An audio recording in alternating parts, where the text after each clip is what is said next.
Good morning, everyone. The time is now 8:01. We are going to get today's committee on appointments started. Great to see you all. We do have an adjustment to today's schedule. City Clerk, do you want to briefly share that with the public? Thank you. Yes, due to lots of things happening today, we are starting today's meeting at 8, and then at 8:15 is Fiscal Committee, 8:45 is Community Development Committee, and 9:30 will be Committee of the Whole, and Public Safety will be at 1 o'clock. Thank you. And Civil Service is at 3 o'clock. And then this evening, while we're on a roll, let's just keep going. Commission Night Out is tonight at the Gerald R. Ford Academic Center on the corner of Madison and Martin Luther King. And the doors will open for that at 5 o'clock. Engagement at food and starting at between 5 and 5:30. 5:30 is the time of engagement. And then at 7 o'clock, we'll start our business meeting. Hope to see folks tonight. All right, with that, we will get to our first agenda item. The first item is a resolution confirming Mayor Bliss's appointment of Arlen Dean Gaddy to the City Planning Commission. Is there a motion? So moved. Support. This is a new appointment to the Planning Commission selected by Mayor Bliss. Any additional comments? Hearing none, all in favor? Aye. None opposed? Carries. Second action item of today is a resolution confirming the appointment of Lawrence Williams to the City Planning Commission. So moved. Support. Mr. Williams is a reappointment to the Planning Commission. Any additional comments or questions? Hearing none, all in favor? Aye. Aye. Motion carries. The last item is a brief discussion. If there's anything that you want to highlight related to our board, commission, and vacancy list, and as City Clerk gets that ready, just want to say a huge thank you to everyone who volunteers for these city boards and commissions. We know that it is a commitment of time and energy, and appreciate your service in this way. And particularly the two appointments that we made this morning, Planning Commission and a Community Master Planning year, really important work every year, but especially this year, and very time intensive. So just want to share my thanks with you all who have been serving and who continue to be reappointed.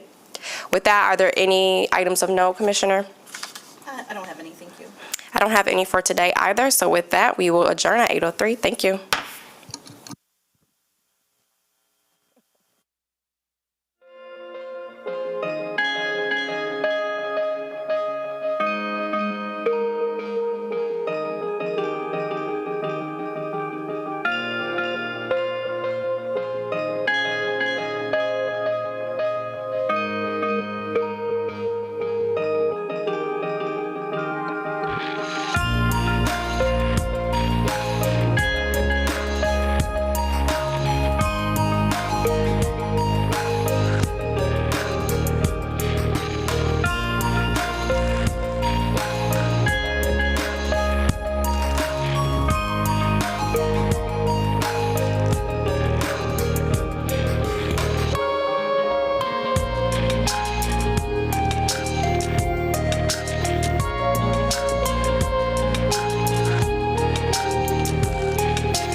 right, good morning, everyone.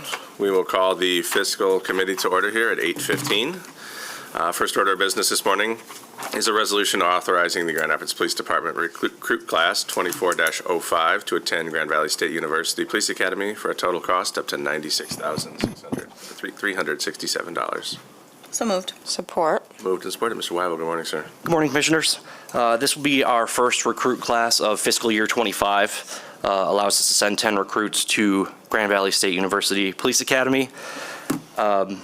These recruits would start end of August, graduate in December, and start their in-house training spring of next year and be solo patrol by May of next year. And then just as a staffing update with these 10 recruits, we also have, as of July 1st, we are at 283, plus 9 in field training right now.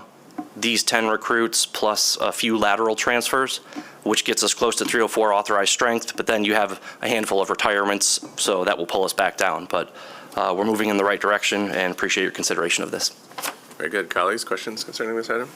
Commissioner Sassi. Thank you, Mr. Chair.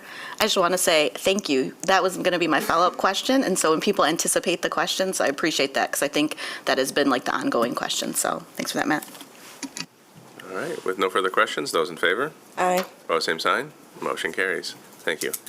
Item 2 is a resolution accepting a $479,600 Outdoor Recreation Legacy Partnership Program Grant Award and executing an agreement with the Michigan Department of Natural Resources for Camelot Park improvements. So moved. Support. Moved and supported. Mr. Marquardt, good morning. Good morning, Commissioners. As background, this is a project that is on the southeast side of the city. This is roughly a 5-acre parcel of parkland that serves approximately 3,400 residents within a 2.5-mile radius. So important improvements that will bring new pathways, benches, drinking fountains, pavilion, a restroom building, which will be important with the splash pad improvements that we're making, and some trash receptacles and utilities. This is a total project cost of about $1 million.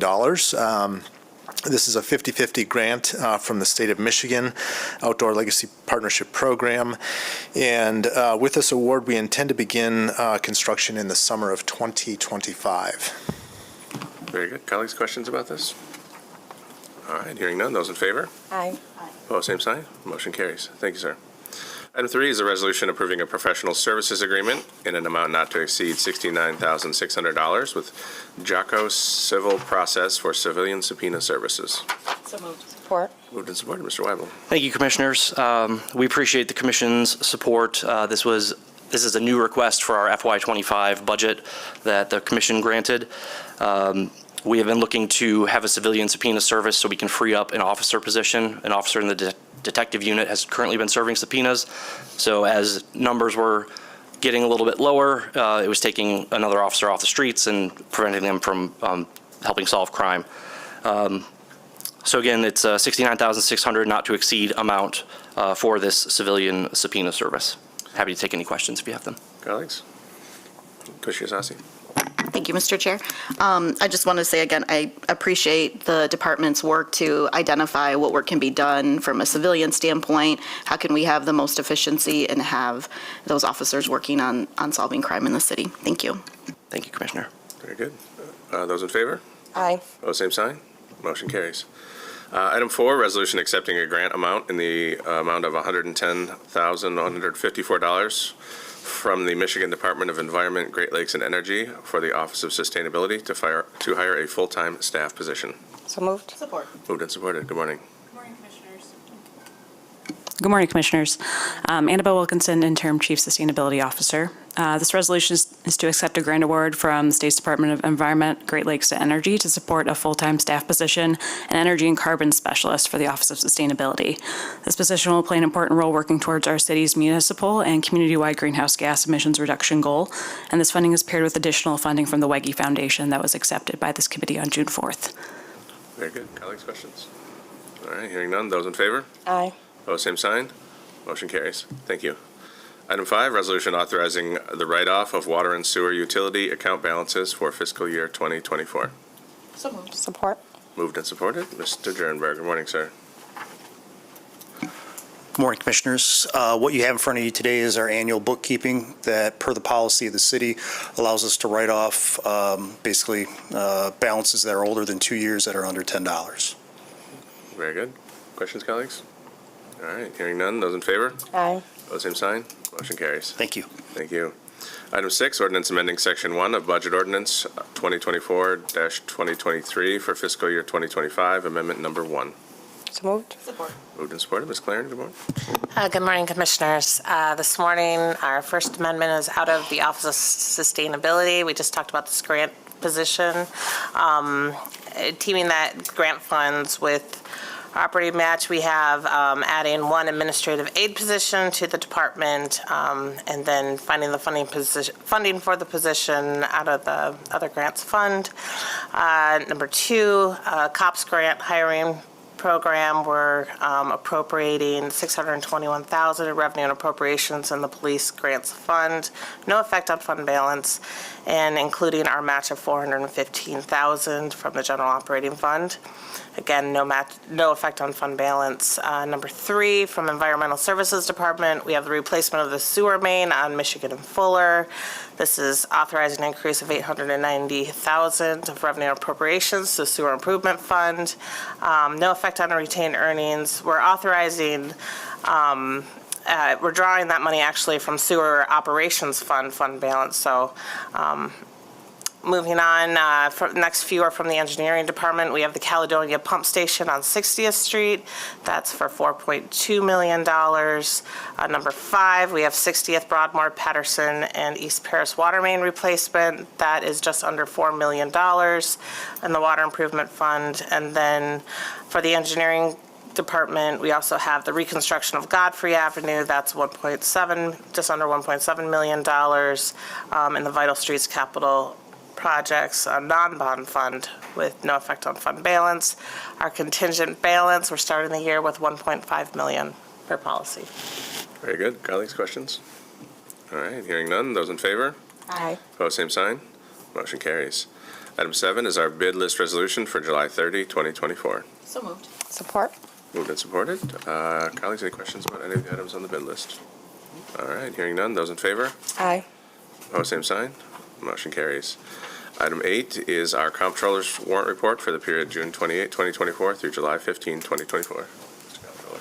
Good morning, Commissioners. For the period referenced, we released cash payments totaling approximately $26.5 million, which includes just under $5.5 million for employee payroll expense and approximately $311,000 for income tax warrants. In terms of quantity, 1,223 income tax refunds were issued, and 1,280 checks and electronic payments were issued during that period. And as always, the tables on the following pages contain the details of those payments that were greater than $20,000. Very good. Colleagues, questions for the Comptroller? Hearing none, those reports are received and filed. And our final item is our Treasurer's report for the period July 1, 2024 through July 16, 2024. Mr. Treasurer. Good morning, Commissioners. With our report today, we're showing that we have $686 million in our accounts and our investments, earning 3.62%. Right now, we're in the throes of our property tax payment processing. We already have about 60% of the parcels are paid. We're still looking to probably post close to another $50 million in the next couple of days as everybody's making their payment for the due date of July 31st. So really that's kind of our take right now is that we're taking that money and we're investing it in Treasury so we can earn interest on that money before we distribute it to the local organizations. So right now that's kind of what we're doing. We're making sure we're getting all those payments processed as quickly as possible. Very good. Colleagues, questions for the Treasurer? All right, hearing none, that report is received and filed. And with that, we can conclude our Fiscal Committee meeting here at 8:24. Thank you, everyone.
morning. It's now 8:45, and we'll go ahead and call this Community Development Committee to order.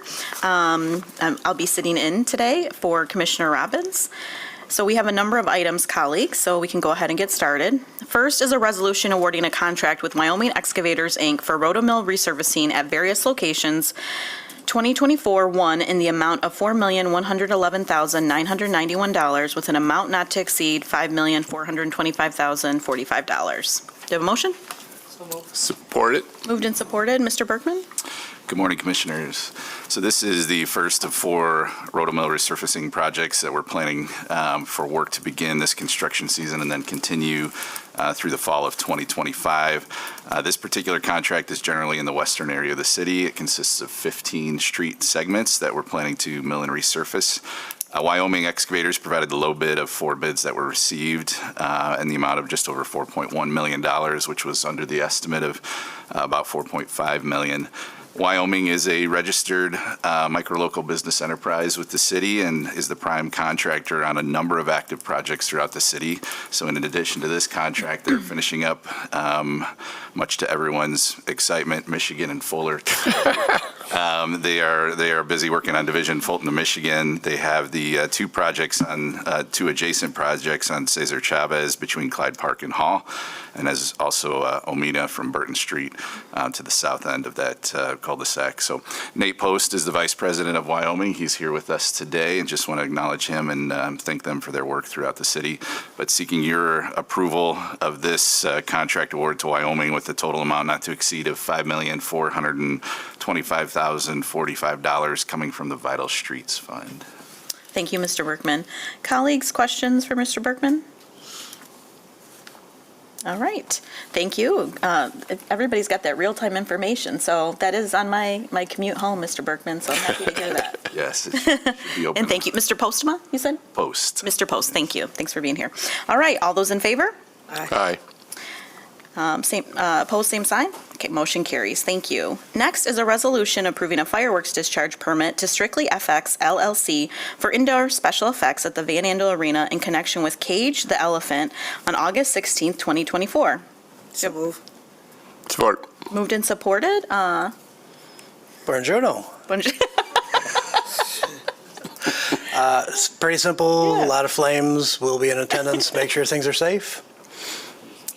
Wonderful. I don't know what Cage the Elephant is, but I think that's what threw me off. It's a rock band? Okay. It's a I'm gonna 90s rock band from what I've been told, so. I will be dragged on Reddit for that. So, colleagues, any questions? No. Not at all. All right. All those in favor? Aye. Opposed, same sign? Motion carries. Thank you. Thank you. Thanks. Next is an agreement with the Michigan Department of Transportation for congestion mitigation air quality grant funding to support the installation of traffic signal communications equipment at 28 intersections in the cities of Walker and Kentwood with a total project cost of $122,847.27, of which $69,126.47 will be covered by the federal grant, and the remaining $52,720.80 will be reimbursed by the cities of Walker and Kentwood. So move. Support. Moved and supported? Who's taking this one? That's me. I was like, I didn't know if we were transitioned fully all the way, Jessica. Ms. Here I Smith, am. sorry. It's okay. Good morning, Commissioners. So this is an agreement with Michigan DOT to upgrade some signals in the city of Walker and Kentwood so that those signals can talk to our systems. And what that'll do is decrease response time. So we'll be able to have alerts when those signals are having troubles, we can go out and service those right away. The following 2 items, 4 and 5, are the cost agreements from the cities to share in that cost for those signal communications upgrade. So it'll be real great. Right now, we hear from folks, passersby, who will call their communities, and then they call us. And so it's a little bit of a game of telephone to get those signals working again. So thank you. Thanks, Ms. Smith. Appreciate it. Colleagues, questions? Hearing none. All those in favor? Aye. Opposed, same sign. Motion carries. Item number 4 is a cost-sharing agreement with the City of Walker to install traffic signal communications equipment at 11 intersections as part of the Congestion Mitigation Air Quality Grant through the Michigan Department of Transportation with a local cost share of $16,568.10 to be reimbursed at 100% by the City of Walker. So move. Support. Moved and supported. Ms. Smith? Again, these are just, the next two are going to be those cost-sharing agreements, and you've got those 17 in Kentwood and the 11 in the City of Walker, the one in front of you now. Thank you so much. All those in favor? Aye. Opposed, same sign. Motion carries. Item number 5 is a cost-sharing agreement with the City of Kentwood to install traffic signal communication equipment at 17 intersections within the City of Kentwood as part of a Congestion Mitigation Air Quality Grant through the Michigan Department of Transportation with a local cost share of $37,152.70 to be reimbursed 100% by the City of Kentwood. So move. Support. Moved and supported. Hearing no other further questions, all those in favor? Aye. Opposed, same sign. Motion carries. Item number 6 is a resolution awarding a contract with Basin Electric Company for LMFP electrical improvements in the amount of $1,818,015 with a total amount not to exceed $2,336,260. So move. Support. Mr. Berkman? So this project will replace a key piece of electrical equipment at the Lake Michigan filtration plant that was identified as needing replacement in Water's comprehensive master plan. Basin submitted the low bid of 4 bids that were received in that amount of $1.8 million that was read, which was under the engineer's estimate of $2,350,000. So seeking your approval of the award to Basin, and that total amount not to exceed of $2,336,260 will come from the Water System Fund. Colleagues, questions? Hearing none, all those in favor? Aye. Opposed, same sign. Motion carries. Item number 7 is a resolution awarding a construction management agreement to McGraw Construction, Inc. for 300 Monroe accessibility improvements in the amount of $649,275 with a total amount not to exceed $941,870. So move. Support. Mr. Berkman? In October of last year, the city entered into an agreement with McGraw Construction for pre-construction services. This will now move us into construction services to install an elevator with access to the Monroe level lobby from all 3 parking ramp levels and improve ADA compliant access from the parking deck. The elevator will be installed where the north stairwell is in the Monroe lobby. So when you walk in off of Monroe, and if you were to go straight back, you see the stairwell on both sides. The one on the left, or the north, is where the elevator will be located. This resolution will approve an agreement in the amount of $649,275 for those construction management services and authorize the first of 2 bid packages, which will include demolition, the glass and glazing, and then the elevator equipment. The elevator and glass both have long lead times on them, so this will allow us to procure equipment and get that schedule started, anticipated to take about 52 weeks for delivery of those items. So the project will return to you at a later date when ready for that second bid package. And the financing will come from the Capital Improvement Fund, Kent County Facilities Management Fund, and ARPA funding through the Parking Systems Fund. Thank you. Colleagues, questions for Mr. Berkman? I'll just add, that's great to hear. I think when we think about a city design, I've always heard from ages 8 to 80. And so assuming that at different points, different areas will be closed and we'll direct people to other areas. But when did you say the work would start? It's going to take about a year just to get to procure the Okay. equipment, so probably through next fall. Okay. About that time range is Okay. when you'll see the improvements happening. Okay, that's what I was just thinking about. People are coming to the city for, particularly on the election and things like that. But it sounds like we gotta wait for stuff first. Right. All right, all those in favor? Aye. All those opposed? No? Okay, motion carries. Thank you. Item number 8 is a resolution approving a financing agreement with the City of Walker for the relocation of a water main in the amount of $600,000. So moved. Support.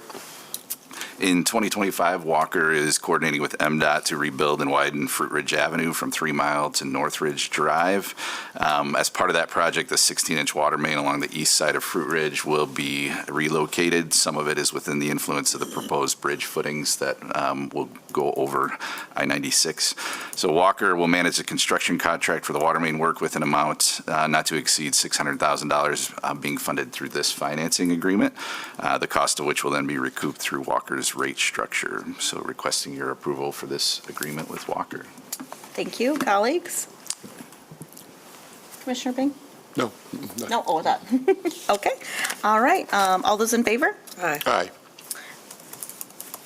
Motion carries. Thank you. Item number 9, right? Item number 9, a resolution authorizing assessor to spread nuisance charges for certain outstanding accounts receivables.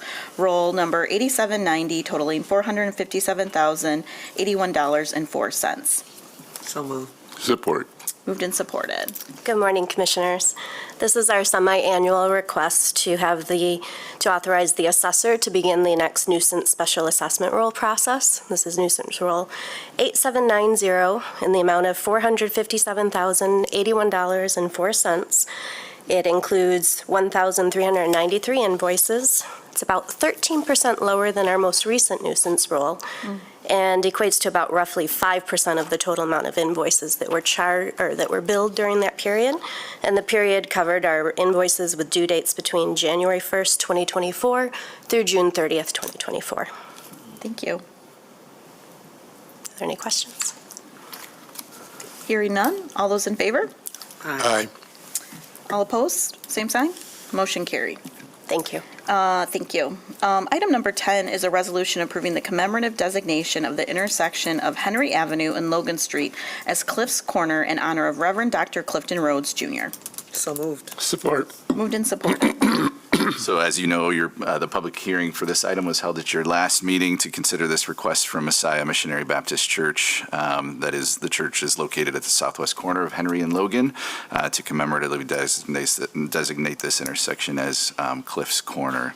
And it's ready for your consideration and approval. Thank you, Mr. Berkman. Colleagues, any questions or comments? Very much in favor of this. I think Dr. Reverend Rhodes has done an amazing amount of work and contributions to the city and should be honored with this. Great. Thank you. I'll add, unfortunately, we've had a few of these in the past recent years, recognizing great Grand Rapidians and the work that they do. And so it'll be an honor to vote on this in our consent agenda tonight. All right, all those in favor? Aye. Opposed, same sign. Motion carries. Next is a resolution, our final item is a resolution approving extensions for bridge inspection program and related consultant service agreements with multiple vendors for an additional 2-year period and an increase of $35,000 to Scott Civil Engineering Company for bridge inspection services. So moved. Support. In March of 2022, Commission awarded these professional service agreements to 5 engineering firms for as-needed bridge-related services. So as we have needs from time to time, we rely on that pool of consultants. That agreement was for a 2-year term, and we're requesting approval to extend each of those for an additional 2-year period. So that's part one. At the same time, in 2022, Scott Civil Engineering Company was authorized to provide services specifically to our bridge inspection program and asset management program, providing inspections of all city vehicular and pedestrian bridges. So we're seeking to extend their work as well and increase their authorization by $35,000 to continue that program. Great, thank you, Mr. Berkman. Any questions, colleagues? All right, hearing none, all those in favor? Aye. Opposed, same sign. Motion carries. All right, colleagues, that ends our Community Development Committee at 8:58 today. Thank you.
Good morning, everyone, and welcome to our Committee of the Whole on this beautiful July 30th. Our last commission meeting of this month and a commission night out. So tonight, we will be out in the 3rd Ward for our fun evening, starting at 5:30. So today, commissioners, we have just a handful of action items before us. And then we have 2 in-depth briefings. And then I have 3 executive sessions. We also have public safety at 1 o'clock, civil service at 3. And then, as I said, we'll start our commission night out tonight at 5:30. What we'll do tonight is we'll have a presentation at 5:30. We'll break into breakout groups. At 7, we'll start the commission meeting, the business meeting. Couple changes tonight, similar to our last commission nights out. We'll have just 1 opportunity for public comment at the beginning of the meeting. Commissioners will have an opportunity to provide public comment at the beginning of the meeting. We'll work through the business agenda. We have a couple scheduled public hearings on a few projects for Oprah's and economic development support. We'll do those public hearings at the end, and then we'll close tonight. So that will be our evening meeting. City Manager? Yeah, thank you, Mayor. As you said, it starts at 5:30. I just want to remind the public, we'll open the doors at 5 o'clock, and we will have catered food for the public and the commissioners, so come early. All right, thank you for that reminder. Okay, so commissioners, I'll get started today with the 3 action items. I'll ask for executive session before we go into briefings, and then we'll move along after that. So for the first item before us today, I have a resolution approving a First Amendment to the Brownfield Plan Amendment for the Vandenberg Center redevelopment project, and this is located at 111 Lion Street Northwest. Can I get a motion? Support. All right, moved and supported. We have our new Economic Development Director, Mrs. Raniero, with us to tell us about this item. We have had a scheduled public hearing, so many of us are very familiar with this project, and we're able to hear from the public. So, Thank you, welcome. Mayor. Good morning. It's nice to see everybody.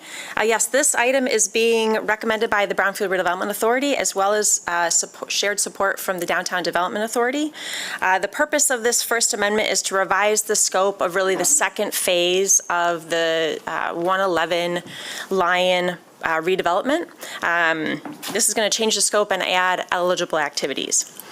The existing building, I think we all know, but is a little over 95,000 square feet of commercial space on the upper 7 floors, and the developer intends to convert these offices into 140 residential units. 28 of those units, about 20%, will be available to households earning at or below 100% AMI. In accordance with the interim Brownfield Redevelopment Authority guidelines approved last fall.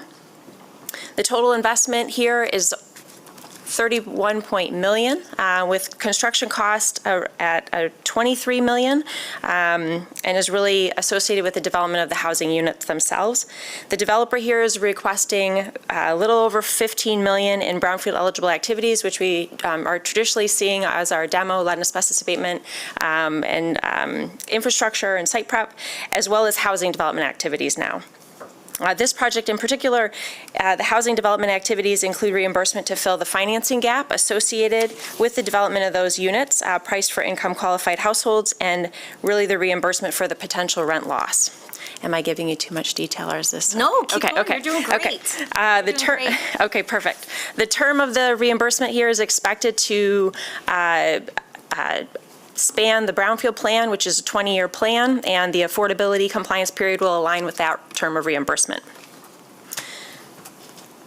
I was going to jump into the neighborhood enterprise zone, but should I wait? Yeah, why don't you wait Okay. for that, and Okay. I'll call the question on this one, Okay. and then we'll go into that, and you can add anything. Okay. But stay where you are. Okay. In fact, you're up for all 3, so Yes, get happy to answer comfortable. any questions. Okay. All right, Commissioners, I know, as I indicated, we're pretty familiar with this project. This is an exciting project to me because it's one of the first major conversions of office to housing, which we know is needed, especially as the market has changed pretty dramatically since COVID when it comes to office space. So I know we asked questions during the public hearing that we had scheduled when we had the developer here, but I'll turn to my colleagues, see if there's any additional questions for Mr. Raniero. Questions, Commissioners? All right, seeing none then, I will call the question on this, and then I'll move to the next item. All those in favor say aye. Aye. Those opposed? It carries. All right, and as we indicated, the next item is a companion item. This is a resolution approving the establishment of a neighborhood enterprise zone for the Vandenberg Center project. Same project, which is located at 111 Lion Street Northwest. Can I get a motion? So moved. Support. All right, moved and supported. Back to you, Mr. Mayor. Okay, thank you. The public hearing on this one was also June 4th, and the project qualifies for a 15-year NEZ pursuant to City Commission Policy 900-45, which was adopted back in 18, because of two city investment criteria. The first one really associated with the inclusion plan that describes aspirational goals for both construction and professional services on this project that equate to 15% of overall subcontractor participation from micro-local, women-owned, and minority-owned business enterprises, which meets 4AI in the policy. The second criteria that's being prioritized here is the developer income restricting 20% of the 140 units, which again is 28 units, for households earning at or below 100% area median income, and those units becoming or remaining income restricted for that period. The criteria under the city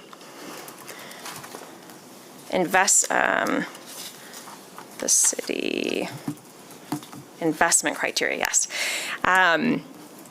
actually states that 20% of the units proposed should be affordable to individuals and families earning at or below 80% AMI, and those units shall remain affordable for the term of the NEZ, which is capped at 15 years under our policy. Although this project does not meet this exact parameter, staff is recommending that the City Commission consider waiving the 80% AMI component of this criteria in favor of the additional 5 years that ultimately we have because of the brownfield tax increment revenues being reimbursed.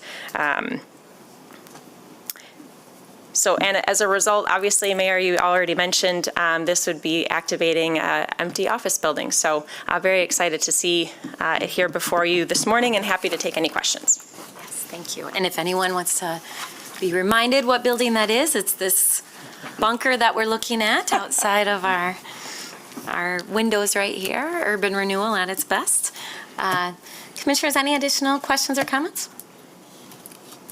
All right, seeing none, I'll call the question. All those in favor say aye. Aye. Those opposed? It carries. All right, next that will take us to a resolution approving a brownfield plan amendment for the Benjamin Flats redevelopment project. This is located at 916 Benjamin Avenue Northeast in our 2nd Ward. Can I get a motion? So moved. All right, moved and supported. Again, I'll turn it back over to our new Director of Economic Development. Thank you, Mayor. Yes, this project, we saw a public hearing on July 16th, and we had Max Benedict with the development team on behalf of Third Coast, which is a related entity to this development, presenting that day. The plan here is for demoing the existing building, which is a former gathering hall. It's dilapidated and vacant, and we're looking forward to the new construction of 3 two-story buildings with a total of 39 apartments. Of those 39 proposed, 8 will be income restricted to households earning at or below 100% of the area median income, which meets the minimum requirement outlined in the interim guidelines approved by the Brownfield Redevelopment Authority. The estimated total project cost here is $7.6 million, and construction costs approximated at $5.7 million. The developer is requesting reimbursement here from the BRA of up to roughly $4.6 million for our traditional eligible activities that we see, as well as the new housing development activities. For this project, the housing development activities include reimbursement to fill that financing gap associated with the development of housing units priced for income qualified households and the reimbursement for potential rent loss. The reimbursement for the financing gap and the potential rent loss is specific to those 8 units at 100% AMI or below. The term of the reimbursement here is 25 years to align with the reimbursement of the Brownfield plan. And finally, the developer has submitted an inclusion plan that describes aspirational goals for hard construction costs that equate to 21% of the overall subcontractor participation for micro-local, women-owned, and minority-owned business enterprises. I'm happy to give you more, but I'll pause for questions. Thank you. So, Commissioners, again, this is a parcel in the second ward that has really sat vacant in the middle of a neighborhood for years and years, so it's nice to see this move forward. Also, just a reminder that this project did also get support from the RAP grant and MEDC, and we are excited to see this. I personally am excited to see this project move forward. So commissioners, any questions about this item? Second ward commissioners, I know you've been briefed on this and are well aware of this neighborhood and this infill. Any questions or comments? All right, seeing none, I'll call the question. All those in favor say aye. Aye. Those opposed? It carries. All right, thank you. Thank you. And welcome again, it's good to have you. All right, commissioners, before we move to our briefings, I would like to call the question to go in executive session. Again, we have one executive session to review 2 legal opinions, and then we have 2 executive sessions for performance reviews of appointed officials. One of them will be at 10:30, one at 11 a.m., and one at 2 p.m. Again, then just a reminder that we also have a full day because we have public safety at 1 o'clock and civil service at 3 before we're together at 5:30. So commissioners, can I get a motion to go in executive session for all 4 of these items? So moved. Support. All right, moved and supported, and this is a voice vote, so I'll start down here. Commissioner Goy? Yes. Commissioner Knight? Yes. Commissioner O'Connor? Yes. Commissioner Isasi? Yes. And Commissioner Purdue? Yes. And I am a yes. And City Attorney will be in the law library? What? Sure. Yeah, yep. So for all 3, we'll be in the law library. All right, great. Thank you. All right, now I will turn it over to our city manager. We have 2 briefings today. One of them is on our pilot ordinance, and the other is a deeper dive into our National Community Survey results. City manager? Thank you, Mayor. And good morning, Commissioners. We wanted to have this initial conversation with you to discuss our current ordinance around tax exemption and payment in lieu of taxes in light of some legislation that occurred in 2022 that was attempting to raise the limits on affordability in order to encourage more unit production. And so we are not asking you to make a decision today. We want to have this initial discussion because based on your direction, we'll determine whether or not we implement or begin implementing strategies for more short-term implementation or have more longer-term strategic discussion that would allow us to implement this over the next year or so. And so really that was the intent, and Ms. Bohach and her team have really done a good job of laying this out. And so we'll ask that you, if you could, Mayor, pause, hold your questions, and afterwards we'll be happy to answer any questions you might have. Sounds good. Hi, welcome. Good morning. He just stole my whole intro, so thank you, City Manager, for making it easy. So we are looking at our ordinance, which is entitled Taxation of Assisted Lower Income Housing, and we more commonly know it as the pilot ordinance. And as the city manager mentioned, this is providing you some proposed amendment to that ordinance based on some legislative changes. So here's some background in terms of how we even have the pilot ordinance in place today. It was through Public Act 346 of 1966 that allowed us to actually grant exemption from the ad valorem property tax and obtain payment of a service charge in lieu of those taxes. And it's for currently for housing developments that serve lower income households and have qualifying financing. So our ordinance that's in place was adopted in 1968, and most recently it was amended in 2018. And we grant pilots for lower income household projects, and it's intended to encourage creation and preservation of affordable housing units. The bill was amended in late 2022, as the city manager indicated, which allows us to do workforce housing projects and grant pilots for those types of projects. That act defines workforce housing as households not exceeding 120% of the area median income, and that's the only parameters around that definition. And it is intended to encourage increasing the supply of housing in communities. So just to give you sort of an overview of, why have pilots in place and what the process here is locally. It's really to reduce that property cost that then helps keep the operating expenses predictable and the rents lower. It really provides opportunity or certainty to developers and investors as well. It reduces risk in terms of seeking that financing, so it helps them secure that financing. And also at the state level, in terms of, in particular, the current pilots, typically projects are seeking low-income housing tax credits, and it helps them with receiving those points for that application to score higher. Here's a little pictorial of how our process works here. An owner will submit an application to the Community Development Department. We'll review that. We determine whether it meets our ordinance requirements, and then we advance it to you, and you've seen a lot of those come through the fiscal committee. And it's approved conditional, it's a conditional approval, and that owner will then submit an application to MSHDA, and once that's approved, they provide a notification to our local assessor that they can remove it from the ad valorem tax roll. And then there's an audit and compliance component of that, where they're required to provide on an annual basis audited financial statements to the city, and then the city assessor will calculate the payment, and the treasurer will then collect that payment. So this is just sort of outlining some of the key differences, what the amendment has created, or the opportunity that it's created. So on the left-hand side of this chart, it's our existing ordinance, which is regulated by what was the existing state legislation. So projects were eligible if they had to have a federally aided or state, so I should say qualifying financing to be able, so that was the first threshold.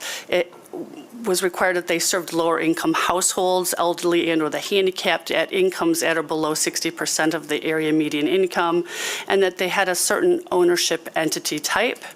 The duration of those pilots could be up to 50 years and was primarily tied to the mortgage or other eligible assistance in that financing and what the parameters were for that.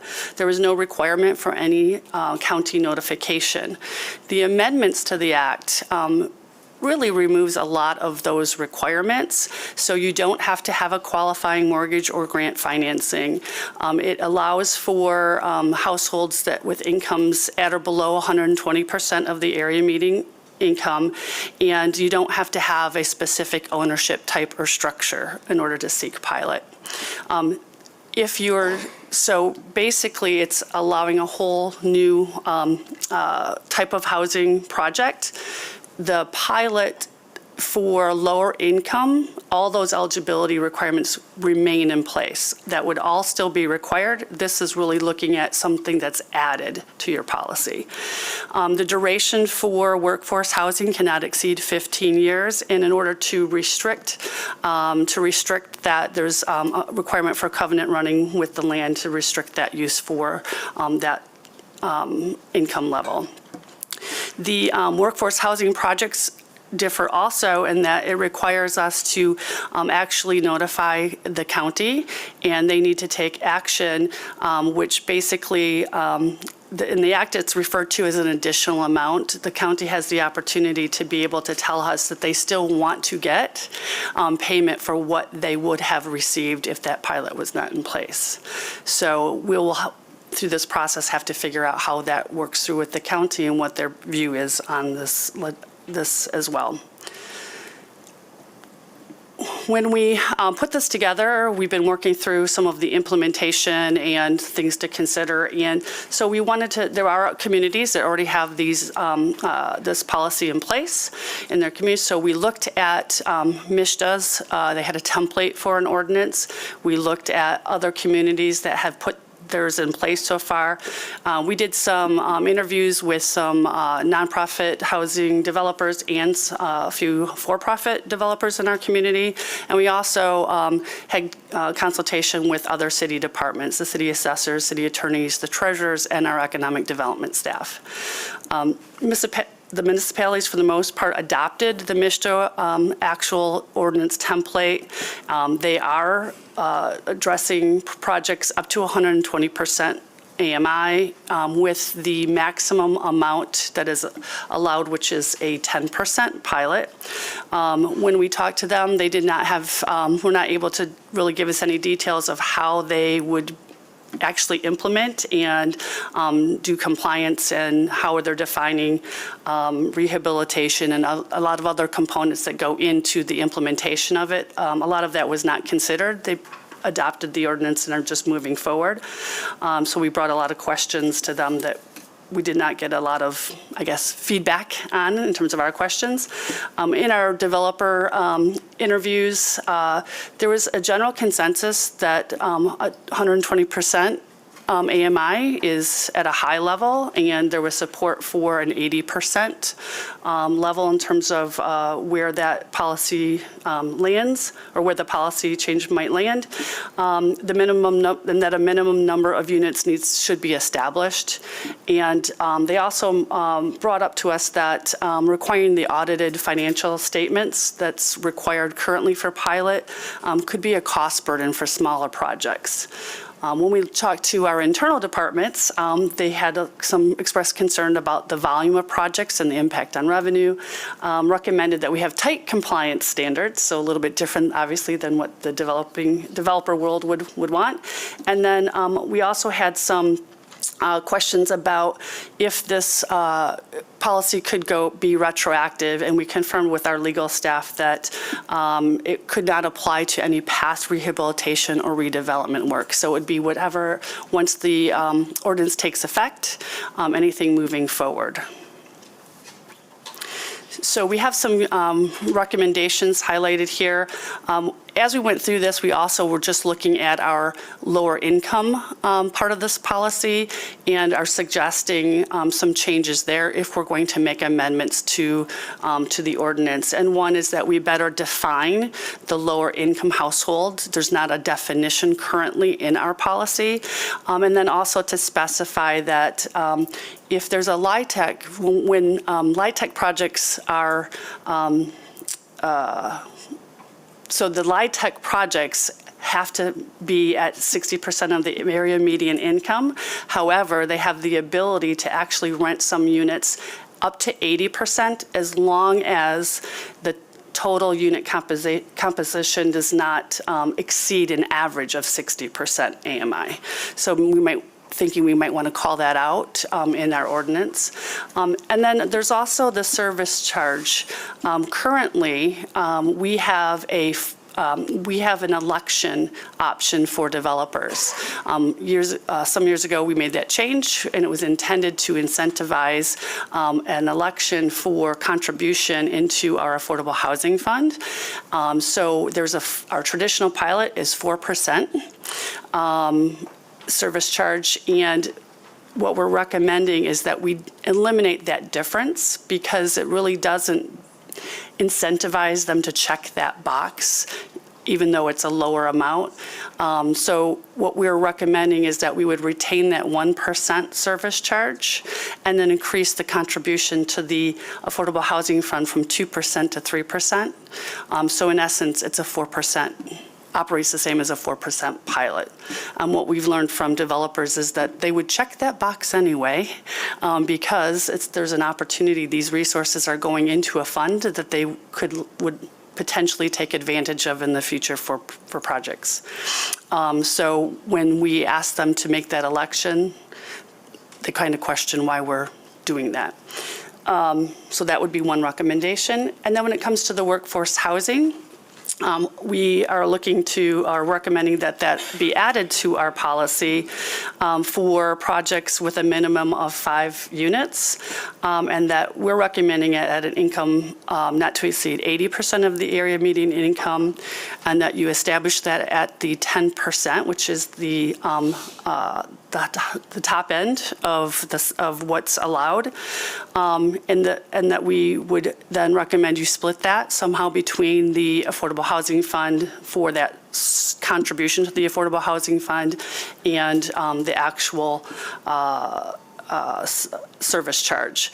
So here we've recommended 5 and 5, split in half. That could be developed any way that you would choose. We also are recommending that rehabilitation be defined as requiring at least $25,000 of improvement per unit, and that the duration be set at the terms of 15 years, which is the maximum allowed. So just to give a little more information about those recommendations, the lower income pilot service charge change, when we originally established the 4% pilot. Excuse me, can I interrupt? Just for a point of clarity, when you say service charge, what exactly do you mean? What are you referring to as service charge? I want to make sure I'm following. Not the fee, not the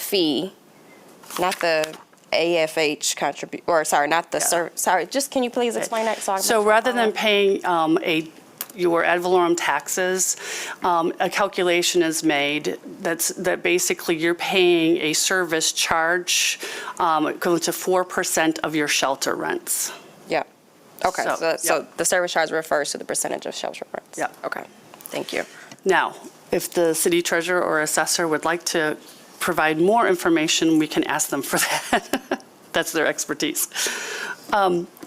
So when we talk about And just, again, even look, some of us probably aren't as familiar with some of the acronyms being used, but, so Affordable Housing Fund, and then, so let's just make sure that if you have any questions around any of the acronyms or the language or the issues that Ms. Bohanch is talking about, please ask the question now so that you are clear what we're talking about. Thank you. This is a little confusing, especially for folks who aren't familiar with LIHTC and pilots. So trying to make it as simple as possible. My apologies. It is challenging. So the lower income pilot service charge. So again, we were recommending that we just make it a 4%. Right, either way. When we originally set the pilot at 4%, and again, the legislation allows up to 10%, our community set it at 4% because at that time when projects were going for low-income housing tax credits, for many years, the qualified allocation plan, which establishes the criteria for those applications, you received more points on that application when you had a low pilot percentage. So that's how we got to the 4% originally. And in 2013, that was actually removed from the qualification, or the QAP, the Qualified Allocation Plan. And so we've never adjusted that in any way. But that's also consistent. We looked at other communities, about 17 other programs for the low-income side of this, and the pilots range anywhere from 4% to 10%. So it's kind of all over the board. So we just looked at it as, again, not really needing to have that difference to make someone select that option, and also provides a little bit more money to the Affordable Housing Fund contribution. And you can see we put together a little chart that would show you if you were to adjust that. Again, that's just a recommendation, that it's about, for this example, about a $3,400 per year change in terms of what's being paid. And Connie, can I jump in? My understanding, having been a part of a number of conversations with MSHDA, particularly around the QAP, is that everyone knows LIHTC is very competitive across the entire state of Michigan. And my understanding is MSHDA does still take into account local communities' support of projects. Yes. Even though the QAP has changed, they're still looking at, we want to support communities that also have some skin in the game. Is that a safe assumption? Right. So the QAP they do get points for having a pilot. Right. It's just not it doesn't matter if it's 10%, 4%, 3%. Yeah. Yeah, go ahead. I got a bunch of questions. I don't know if I want to get too far in the weeds right now, or if I should wait. Yeah, sorry, let's wait till the end to see if some of them are covered in the next couple of slides. So adding workforce housing, so again, we are recommending, and it's your prerogative what this policy ends up in the end, right? But we are recommending that it's capped at 80% of the area median income. That allows us to maintain focus on projects that truly serve lower income households. It's consistent with the Affordable Housing Fund Board's policy in terms of what that fund and that work is at the city. It's consistent with some feedback that we received in that process. And we also know that we have some economic development tools. In fact, our Economic Development Director shared some of that with you today in terms of what's available to address projects at 80 to 120% of the area median income. And we'll sort of just show a little bit of that on the next slide. And just so you have some idea when we're talking about various area median income and what that percent means. So at 60% of the area median income, you can see on this chart, we show a one-person income limit is $42,300. And then you can see where the rent limit that's identified for HUD in terms of fair market rent. And what's considered to be affordable is that someone is not spending more than 30% of their income on rent and utilities. And so that is just a chart to show you some of that information. And then we've also, for each of these areas, showed you a one-person income limit and a four-person income limit, and then those rent limits. Okay. And then here is just an example of the tools that economic development is providing. I'm not the expert on these tools. This is something for the economic development department. So if you wanted to have more conversation about that, that's possible for us to do through their work. We have 3 programs now that address housing and have the ability to do that. That's in place. There was legislation introduced, and there's legislation available on the far right-hand side of this column that economic development did bring forward in terms of presentation. And I know that they worked with the economic development project team, and it was determined that the city wasn't going to move forward with using these tools because those that are on the left-hand side of this chart, highlighted in blue, they believed had either the same or better impact in terms of its benefit for that type of work. And then here's some examples of workforce housing in terms of what that benefit might be at, if you consider it at the 10% pilot, and what the benefit to that project would be. So there's a 5-unit project and a 20-unit project, with an estimated monthly rent of $1,700, and it just shows you. When we bring pilots forward to you for approval, we usually show you something similar to this so you can see what the estimated ad valorem tax bill would be versus what the pilot, the impact from that pilot approval. And again, those are all estimates when we bring it to you. So some of the things that we're looking at when we talk about workforce housing and the addition of that into this policy is compliance and implementation considerations. And so obviously there would be compliance requirements for the owner of the housing. So there would have to be restrictive covenants as part of the requirements from the legislation. We would have to have a process for evidencing the rehabilitation costs and proof of the completion of that work when it's rehab, conducting income certifications at initial occupancy and annually after that, submitting reports to the city on a calendar year, and then also filing their audited financial statements or whatever's determined for the preparation of their through the assessor's office and our city treasurer's office for what they owe and pay for that year. Implementation for workforce housing, we have to also, again, we'll have to have some work done with the county to determine what their position is and if they will require the additional amount. We will need to educate owners about tenant income verifications and rent requirements. We'll have to develop, obviously, the covenants, the restrictive covenants, and then we will have to have methods and process for monitoring all of this and for the compliance side. So the next steps are, one, for you to obviously provide us direction of what you'd like to see, how you'd like to see this policy move forward.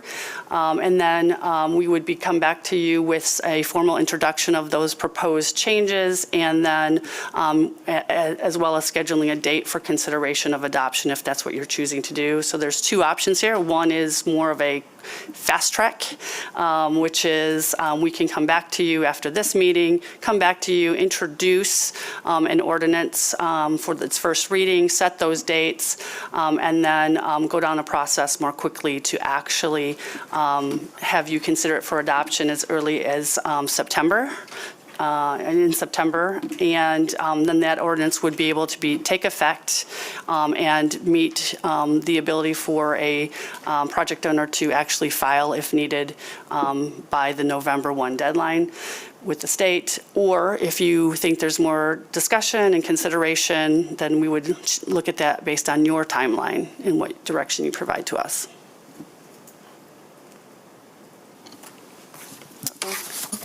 All right, I will open it up for questions. I'll start with just two of them. I'm curious, back on slide 4, in relation to the county and the notification, I'm curious. I'll bring it back up, Connie. Thank you. I'm curious what exactly, and maybe we can get some insight from other cities that have moved forward already with making changes. What does it mean, paid for by the developer? Does the county have to approve the pilot, and can they oppose it and require some compensation for the revenue they'll lose? And then is that paid for by the developer? Yes. Is that, okay, I just want to make sure I'm understanding this new kind of nuance. Can you summarize that? So process-wise, the county commission, as an elected body, would have to approve probably after we make an approval, and then they could limit the amount of capture. Right. Saying that they're unwilling to set it up, or they're unwilling to forego those taxes. Right. And then that would be. So that would have to be, I don't know if I know all the mechanics of it, but they would be able to, in essence, be exempt from that loss of revenue. So they refer to that as an additional amount. So even though we establish a 10% pilot, the county can still require that they get the full amount that they would have received. Similar to how the county right now, at times, they do not support TIFs. They say we are not going to support anyone capturing taxes that would come to the county. Because this is Similarly- this is a reduction of your total ad valorem property Right. tax bill, but there are certain line items within your tax bill that don't all get returned to the city of Grand Rapids to go Right. into our general fund. So there are certain other tax capture entities that That can opt would out. be have potential have some impact on the amount of revenue that gets returned. And Okay. I believe in '23, it's about 17.5%. Okay. Okay, that's helpful. That come to the city, the rest is outward. Okay, and then my other question, and then I'll turn, I know Commissioner O'Connor has questions, and I'll turn to my colleagues. On page 5, I'm curious if our internal departments, and I don't know who provided this input, have an idea about impact on revenue. So I'm curious, what's that analysis? What revenue are we talking about? How much? I mean, I think historically, at least while I've been around this table, we've been willing to forego property tax capture because we are largely an income tax city, and we know that there's an offset typically with income tax when we forego property tax to incent projects. And so philosophically, we've been willing to do that historically. So I'm curious what this impact on revenue. And this would all be new revenue, correct? Like I mean, there's an existing underlying tax bill for either underutilized or vacant parcel that would then have improvements built upon it, which would return to the Like a roll TIF. at some point in 15 years, but you're giving up something in the short term to get something better in the long term, which is to the point of income. So I would say that the act actually opens it up, so it's not so it wouldn't just necessarily have to be something that's vacant and redeveloped. There would be the potential, depending on how you frame this, that it could be open to rental, any rental housing that is going to be rehabbed could apply. So that's where we looked at it and said there should be a minimum level of investment that's being made in that rehabilitation side of this. So the new construction is a little bit easier to deal with than the rehabilitation side. And also to look at it in terms of perhaps a package of, minimum units, so that it's not just, a single family, perhaps rental unit. So to go back to answer your question on revenue, there has not been a full analysis. We did not ask any departments to do that, I think, because we really don't have any idea what the volume of requests for pilot will be based on this. The legislation really allows it to be very open. And so, we're trying to put some parameters so that we know and understand how you can implement this and be effective, but also sort of manage it as well. Because we do have to manage, no matter what we establish, there has to be ability for us to also have compliance, right? So we have to monitor the rents and all of that. Okay, so that comment was largely based on that component of rehab. I just was curious where that was coming from. Yeah. So is that's I would helpful. say just, not knowing Sure. how widely this will be used and what impact it will have. Okay, that's helpful. Okay, I think I'm going to turn to my colleagues unless you have anything to add, City Manager. Well, I was going to say, I do recall that conversation internally, and you're right, there certainly could be an economic benefit in terms of increasing the valuation of property if it's underdeveloped. But what Commissioner O'Connor was saying earlier on the income tax projections, we know that specifically when it is a development that's bringing jobs, and we can estimate the income tax from construction as well as ongoing employment. I think there may have to be some economic modeling assumptions about who might live in these new units and whether or not they're already existing residents or people moving from outside based on the demand that we have. But we did not do that. Okay, thanks. Okay, Commissioner O'Connor? Thank you, Mayor. Well, first of all, this is like very exciting. I think, given the ongoing conversations we've had about the, 14,000 units, and to the manager's point of, I have to imagine that given the, the level of occupancy we have in our community currently, that any new unit is going to bring some additional income tax into our community. I think I'm really proud of, this body and the Planning Commission and Planning Department for the, we continue to talk about the, the layers in which we address this problem, and we, addressing the underlying land use was the first step in the process, because we continually say we don't have enough tools in the toolbox to do economic type stuff. We needed more tools, and so adding the small scale brownfield development stuff along with something like this is like, it's just adding another tool into the toolbox to get to to help assist people and potentially new participants in the development, the need for development, right? Like, we think that was something that got brought up over and over again, especially as it related to some of the single family zoning changes, was, we have some really competent and thoughtful development partners. I see a few in the room even who do great work in our community, and they often do bigger scale stuff, but how do we, new money and new folks to enter this space to help address the concern that we have and the need? A few questions that come to mind right away are, the 120% AMI was too high, said by a developer. Well, yeah, if you're a low-income housing tax credit developer, yeah, of course it's too high because the program doesn't work in that capacity. But I continue to bring out the point that not every neighborhood in Grand Rapids is the same and can command the same rents, right? And so you see a lot of the developments that are happening, especially the ones that don't have access to tools, happen in certain locations, whether that's downtown or in some of the more neighborhoods that have done well for themselves, say Wealthy Street, Cherry Street, where you can command a higher rent and you might not need a subsidy to be able to assist you to get a shovel in the ground.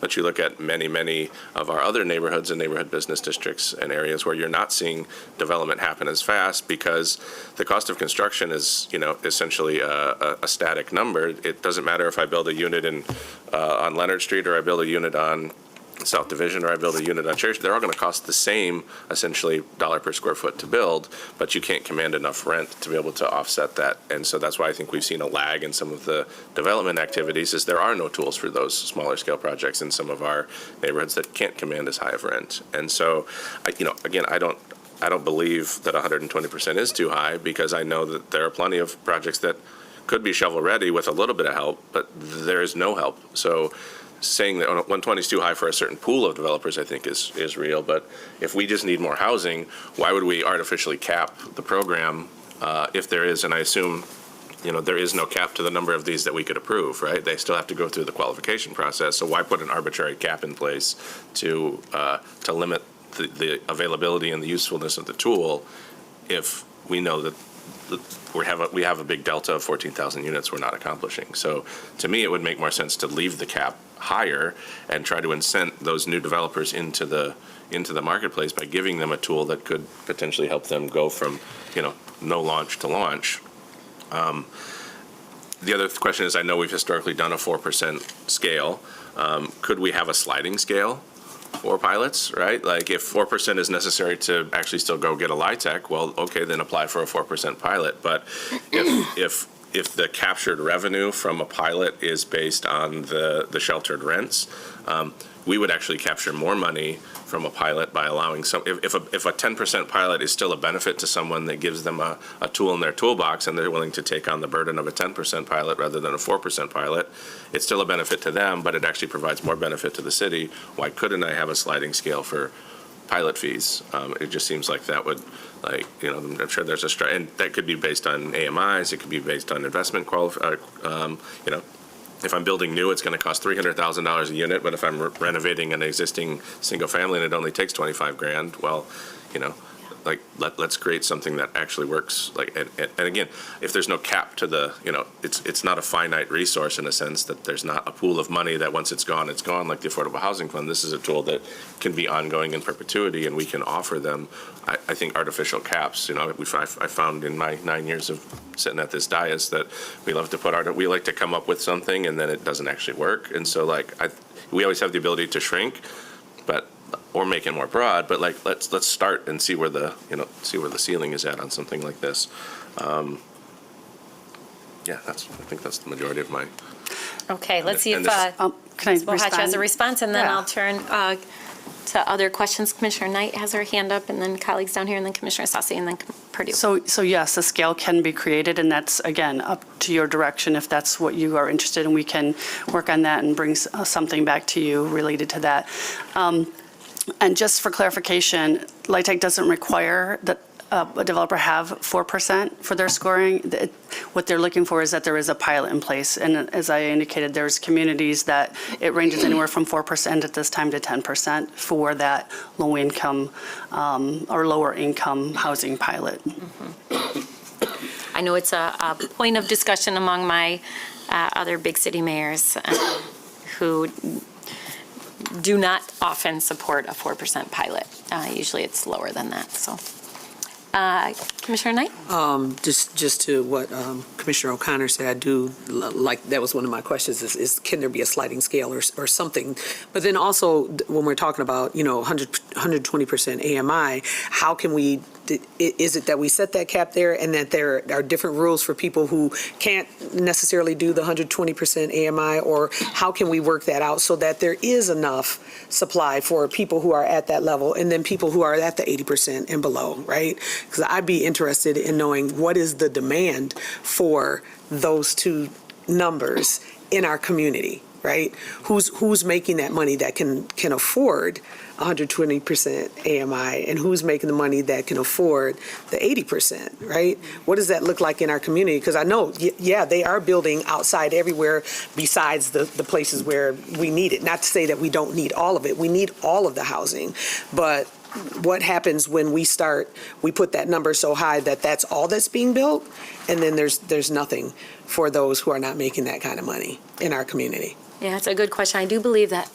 in the recent housing needs assessment, there was some breakdown based on AMI, so we can pull some of that data back up. Yeah, I'd be interested and make in sure that the seeing that. commission has that at their fingertips. City Yeah. Manager? Mayor, to Commissioner Knight's point, I thought in general, it was based on the supply, the 15,000 units, about a third at each level, third at low income, third workforce, and third market. And so conceptually, as we look at this, if we're talking about creative ways, wondering if we know that we have a finite need over a certain period of time to incentivize so many units at different AMI pilots over a period of time, so that you can have the first, just picking that up, 5,000 at 60% below, another 5,000 at 80 to 120. It just basically, if we're talking about scale, but also scale, and then that gives you a chance to come back and almost sunset review whatever new policy we would put in place to see if it's actually accomplishing the goal that we did, instead of just putting something in place, hoping that it would accomplish something, and then we never come back to it. Right. And we could do that. I mean, as we think about moving forward, and I know it looks like Commissioner O'Connor has an answer for a question you have.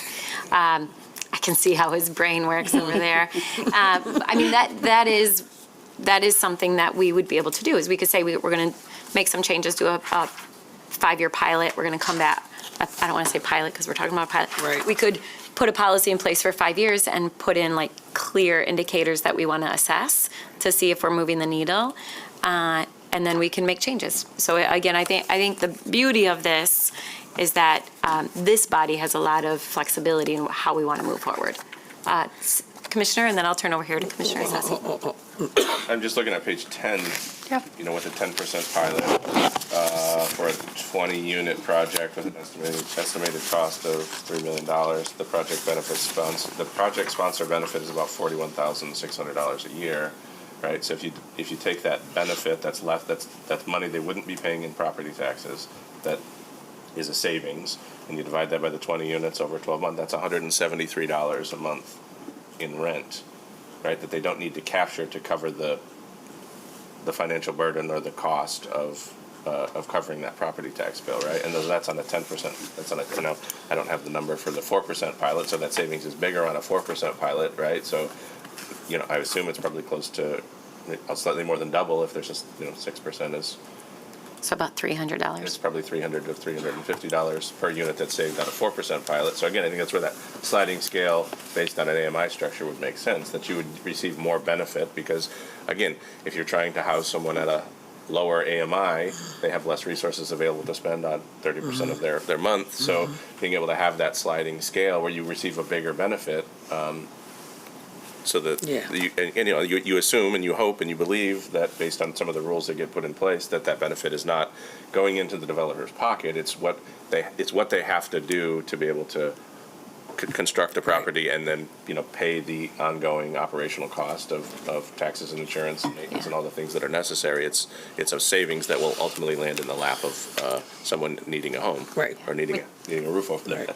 Which is where that oversight and accountability component comes in, and how we monitor that to ensure that what a developer says they're going to do on the front end and the availability of the units for different individuals who fall within those AMI brackets, how do we ensure that that's actually happening? So that is a operational piece that would have to be figured out. Right. To Commissioner Perdue's point too, like and Connie's point about the compliance part, right? Like that, I assume that's why we have the 1% service fee, right? There's 1% that comes back to the city for administrative oversight, and if we have to also modify the service fee, like the service fee is baked into the total pilot reduction, but if it's got to be 1.5% service fee so that we have the resources necessary for compliance, it's just, it's internal accounting at that point. It doesn't, whether we're subsidizing it from general fund and the pilot dollars aren't going into the general fund, or the general fund is subsidizing it on the back end, it doesn't really matter. It's just that's an accounting problem, not a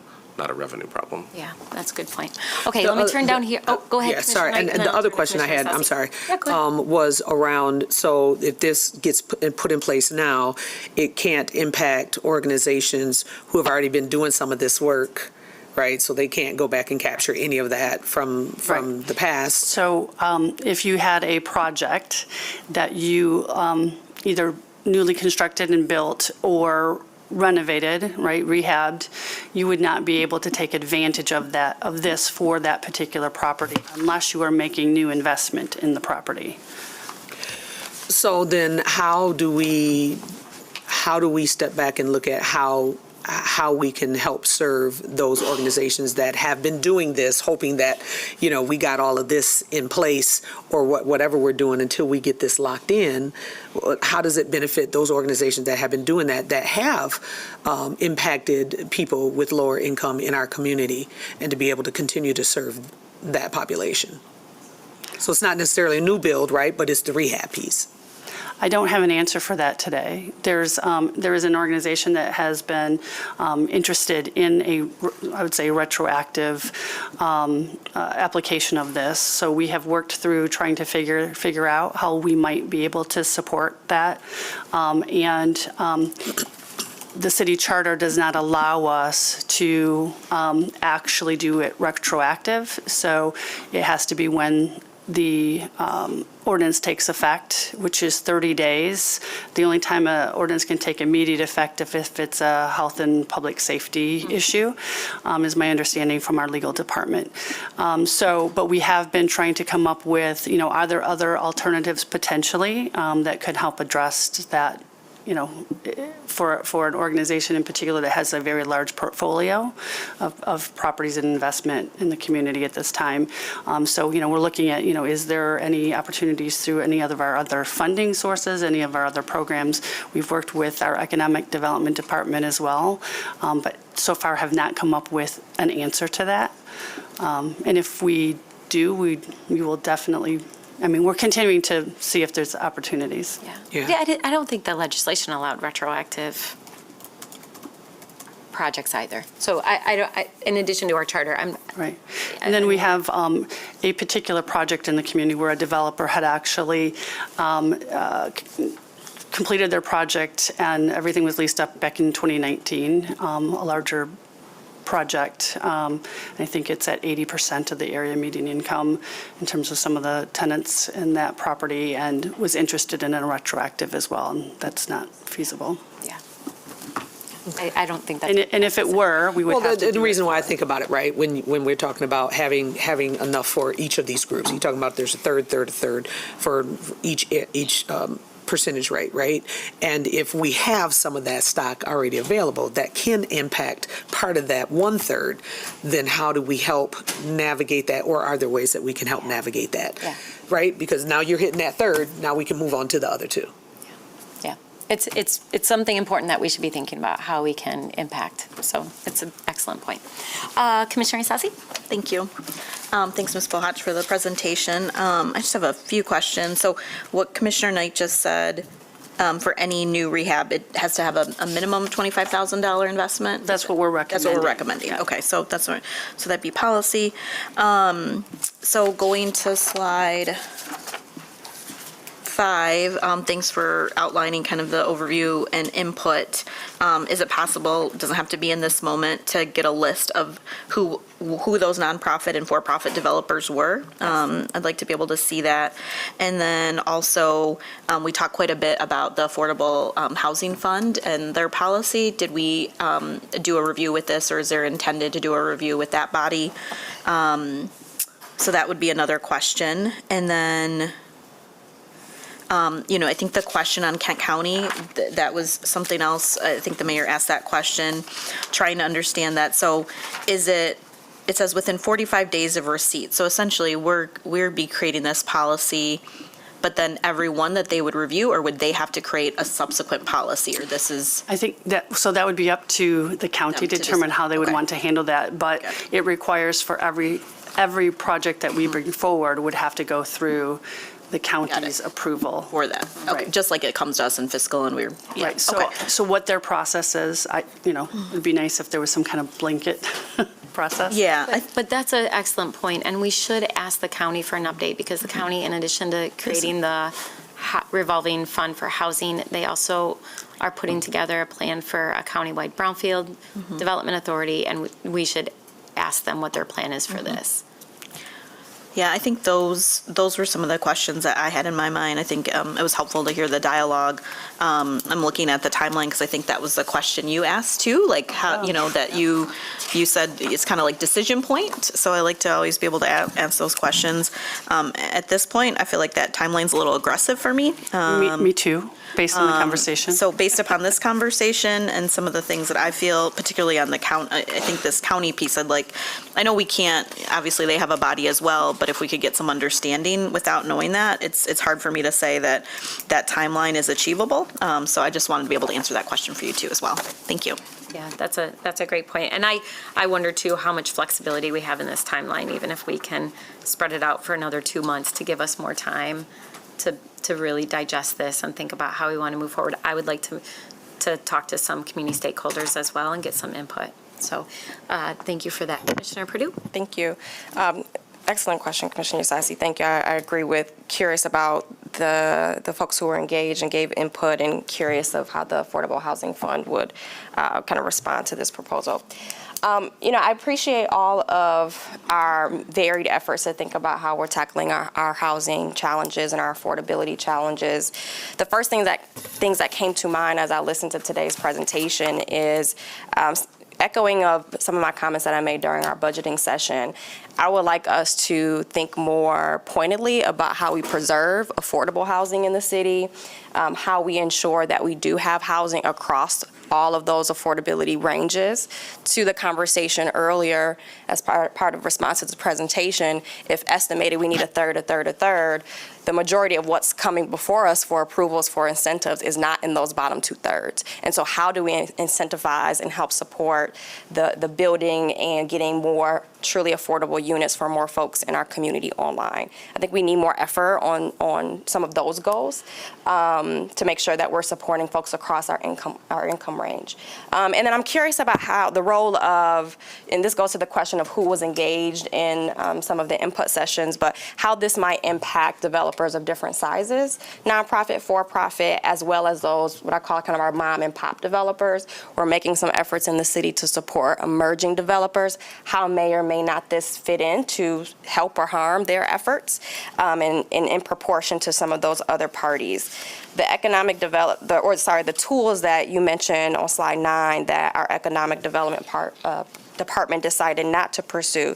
There's some things, I don't know all the details of these two acts, but what stood out to me is they build in true affordability where folks are not paying more than 30% more of their income on rent. And at least one of them includes property that has 4 or less residential units, which reminds me of our mom and pop small developers. And so those are questions and focus areas that come to mind. How might this body be more explicit about preserving affordability, ensuring more affordability, particularly in those bottom 2/3 of our AMI? And what does this potentially mean for our small and our local mom and pop developers?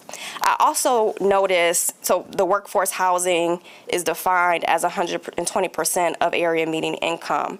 Based on our conversation and our approvals earlier during this meeting, 120% is considered market rate. So based on our documents from earlier, so I am curious of kind of the focus on this right now versus some of the other priorities around affordability and helping to get more of those online. So I have, I think more questions about kind of the broader strategy and where this fits in. I agree with my colleague on the timeline of this feels aggressive. And just want a whole lot more information and context and strategy around how this might fit in our approach, some of those other items that I mentioned. Lastly, I'm just curious, have any of my colleagues seen this presentation before today? Okay. Those are all my comments for now. Thank you. All right, thank you. Any follow-up questions before we close? And then I'd like to get a sense of the mind of the commission and also think about next steps, as well as encourage all of you to start sending any additional questions that you have to the city manager for him to start collecting the information we need to move forward in an informed way. I'll end with Commissioner O'Connor, and then I'll kind of get the sense of this body.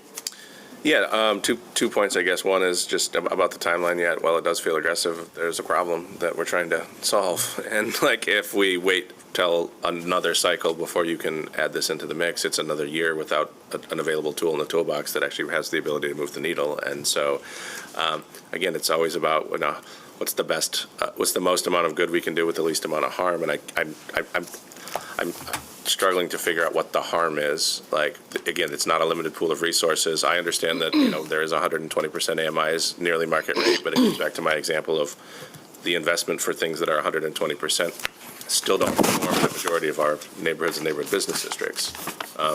Market rate development isn't happening without some variety of a subsidy nearly anywhere in town outside of a few pockets, because the inflationary cost of construction, the cost of labor, all the other things that are related to housing have slowed its development because it doesn't work. And I'm sure that, if you need an example of a pro forma, in fact, my friends from ICCF did it years ago for me, that walked through how a project comes to life based on where the available resources are at to structure the deal, and they don't work, right? And that's why you don't see them. And so I know that we have a need for under 80% AMI units in our town. This tool can help address that, and I think it could be scaled to provide more benefit to those projects. But we need the projects at every price point, and if we have the ability to create a tool that does, again, there's no harm. There's no one's not able to access the program because we've scaled it to 120%. That it feels like I'm doing a disservice to addressing the need that's in front of us of 14,000 units in the next 3 years by not being able to put all the tools on the table that are needed to make this happen. We do need more housing across all price points. I totally agree with you. I think this is a matter of priority to me, right? Like who are we prioritizing? And if we're going to spend time looking at an ordinance change, I think we've been saying since I've been here for the last year and a half of how do we incentivize and support the building of those lower AMI. We've kind of just been crossing our fingers and hope that it will happen when, to your point, like we have more tools that we can use. I would like us to utilize those and focus. I think it's a question of priority more than anything, at least at this point. And to City Manager's point, this didn't include, and why I appreciate kind of your examples that you gave and some of your real life examples and experience. This didn't come with the economic projection. This didn't come with the projection of what this means for housing across price points, across the neighborhood. And so that's a missing piece of information that I think would help kind of put in the context and the strategy behind this even more. Yeah, and If we're requesting data, then I guess I'd like to see some data on how many under 60% AMI projects have been built in Grand Rapids without a LIHTC, because the answer is 0, right? So at the end of the day, there are no 60 to 80% or under 60% AMI projects that get built in Grand Rapids without a LIHTC. Right, that's true. It just doesn't work. So you have no tools in your toolbox, even with this, even with the brownfield, that will allow you to build 60% AMI units or renovate 60% AMI. So we're just going to stop thinking about that? No, it's continued advocacy to MISHDA and to those things. But again, if we want the availability of housing in general, even for 80% AMI, like we have to put more tools in place to be able to help drive those costs down. It's a macroeconomic situation, not a microeconomic situation in terms of how we deal with this problem. Right, and when I talk to some of our developers who do focus on that kind of 0 to 60, they see options. I'm not disagreeing with the need for LIHTC, but they also see other paths that we can also pursue given our jurisdiction and our purview. And that's what I'm saying should be more of a priority for us. That might require us to be more proactive about going and talking with them and getting the hive mind. They're not showing up for public comment for a variety of reasons, but I think there's additional effort that we can take on this, and I think it's more of a priority than I feel like we have been giving it. We're in a crisis, right? Folks can't afford to live. They're having a hard time making ends meet throughout the city, and particularly on the southeast side. We have extreme displacement. We have folks who can't afford to live in the city that want to live in the city. We have folks who can't allow their children can't stay in the same school system, in the same community anymore because they're being priced out in a community that they never thought it would happen, right? And things change, and we know that. But how do we think about and protect those folks? And how do we be more proactive in finding those solutions, whether it's with us or it needs additional advocacy and being more aggressive on that? When I think about workforce, some of the first folks who came to my mind are teachers and childcare workers. they wouldn't qualify for 120% AMI. How do we make sure that those folks can stay in our city so that 20, 30 years from now, teachers don't have to drive an hour to get to school in the urban core to teach our young people? Well, Commissioner Goy wants to make a comment, so I'm going to pivot a little bit here and give him a chance to do that. And then I'm going to get a sense of this commission. And I appreciate the dialogue back and forth. And for me, commissioners, it's not an or, it's an and. And I think we can continue to focus on folks, whether they need low-income housing, if they fall within the 60%, 80%, 100%, or 120%. Absolutely. That's good. And so again, I want to be really careful that we're not pitting one against the other. Regardless of what bracket you fall in, I want to make sure that if you want to live in the city, you can do that. And so again, I want to be very careful not to say that I'm only focused on one of these income brackets. I think we can do both, and that these are not mutually exclusive. And so I just want to be really clear about that I want to be thinking about the and all of the people, whether they fall, some people fall right outside of that 80% AMI, where they're making $58,000 a year, and they still are struggling with housing. So again, I think we just need to be mindful of that as well. And some of those individuals do fall within our public sector. There are people who work at the city and people who work at the county and people that work in our public schools. And so again, I want to be very mindful of that as well. So I'll end with a comment by Commissioner Goy. Clearly, we need more dialogue around this, and we have additional questions. And I want to think about that as we come up with a plan to move forward. So Commissioner Goy, just one comment. Yes, absolutely, one comment only. Besides all the other things that have been discussed, I really would like to know the impact on revenue that this may have as part of our discussion in the future. Thank you. Thank you. So I wrote down some questions, and I'm sure city staff have as well. I would also like to have information on, in addition to the revenue impact, are there opportunities to support our emerging smaller scale developers? What kind of impact do we think we can have? Are there opportunities to maybe create some expectations around each of these buckets and different levels of AMI? So based on this conversation that you heard, I would like for some additional analysis and feedback from the team that's been working on this. And in looking at the schedule, I'm always leery of waiting too long and drawing something out once we've started to have the discussion. So I would love another briefing even next month at some point. With that additional information, I think it should be had publicly. So maybe another briefing around this table so we can have additional dialogue. It would be nice to look at options. I'm going to talk to my colleagues in other cities. It looks like every other city has gone to 120% AMI. So I'd like to talk to some of my fellow mayors. And so maybe we can just extend this timeline a little bit, move it out maybe a month or two, and provide additional dialogue and conversation around this table. Let me look at my colleagues. Are we good with that? Getting additional information and bring it back for another conversation after Cal, Commissioner? Just because I think there was discussion, which I think is sometimes hard to pull out all the information. Ms. Bohach, do you think you got all the questions, or I just want to make sure, because I think it wasn't necessarily like one by one, it was embedded in conversation, so. We'll do our best. Okay. And we typically watch the recording.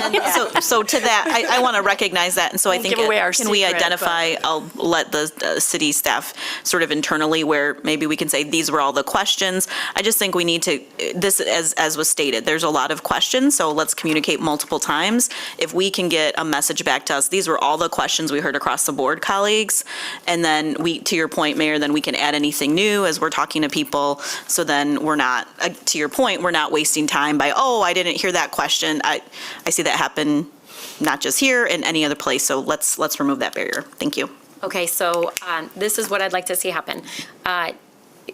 Either Ms. Bohatcher, our city manager, put together a list of the questions that you heard, send it to the city commission, ask if that captures all the questions posed, if we have any additional questions or comments or information we would like, and then give the team time to work on that, and then schedule another time to come before COW to have a follow-up conversation. Does that sound good, Commissioner O'Connor? And can we get a couple example pro formas for projects and how they work, so that it's like that we're not talking about this in the ether about how a capital stack gets built for a 60% AMI project as well as a market rate project, and maybe an 80 or 90 or 100% AMI project. So you can see, how much it costs, how many units are created, what the rents captured might be, how you build a capital stack, how a pilot might help you, how a LIHTC assists you. I think that would be helpful for those that might not be as ultimately familiar with a development project. Yeah, I think that's a good idea. I think all of us would benefit from that, so. All right. Thank you very much. Great dialogue and discussion. This is an important issue. I know all of us care deeply about it, and we know how urgent it is, so thank you. All right, with that, I'll turn to City Manager for our next presentation. Again, this is a follow-up conversation, Commissioners. We were given kind of big picture, overarching, I'd say analysis of our community survey responses, and we asked for a deeper dive, and that is what is before us today. And I believe tonight we'll also be giving an overview to folks at our community meeting. All right. Good morning, everybody. It's good to see you all. Thank you for being here. So what I'm going to do first is I'm going to begin by summarizing the National Community Survey data from June 6th, since it's been a moment, and I thought it might be nice to have a refresher.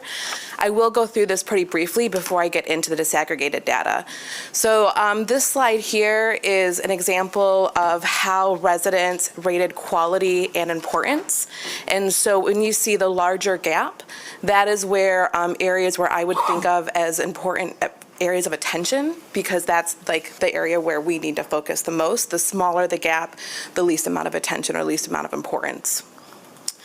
So just to provide a review, with the National Community Survey, we compare our ratings to national and custom benchmarks.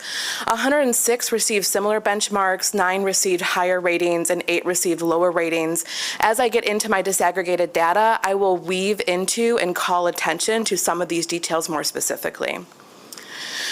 Compared to our custom benchmarks, 106 received similar ratings, 16 received higher ratings, and 1 received lower ratings.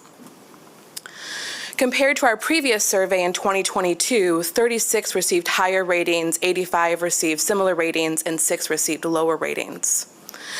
So now what I'd like to do is provide a little bit of framing before I get into disaggregated data. Just a reminder, I'm approaching this as a community-based researcher, and so I'm really thinking about, how to walk you into this, not it being like a research methods course, so trying to be as accessible as possible. So I hope that we can do this together. So I want to talk quickly about measuring perception. So at the June meeting, the representative from the NCS provided the overall data from 2024 and the comparative data from 2022 to 2024, as well as how Grand Rapids ranked with the benchmark cities nationally. And so the NCS is a useful tool to measure perception, yet it does not ask specific questions related to efforts or programs that would help us understand the context to why community perceives what it does. So with our demographic inclusion policy, we're able to understand what geographic or identity-based groups broadly perceive. As individuals leave or begin residing in Grand Rapids, though, this will not impact the demographic data because of how NCS ensures that we have accurate populations represented.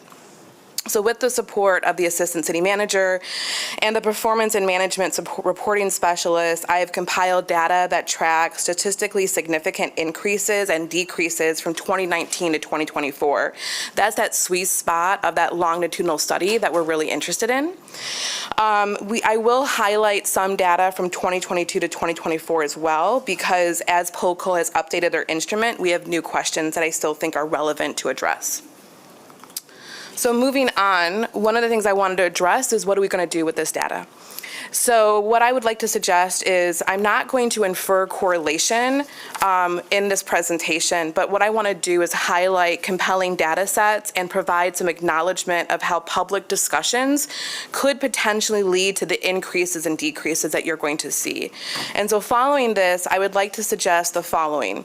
Next steps. So when we see that there are identified significant decreases that match a lower or similar benchmark, I suggest that this is an opportunity for us to examine and reflect on our services to identify if there is a potential to understand areas of growth in our operations.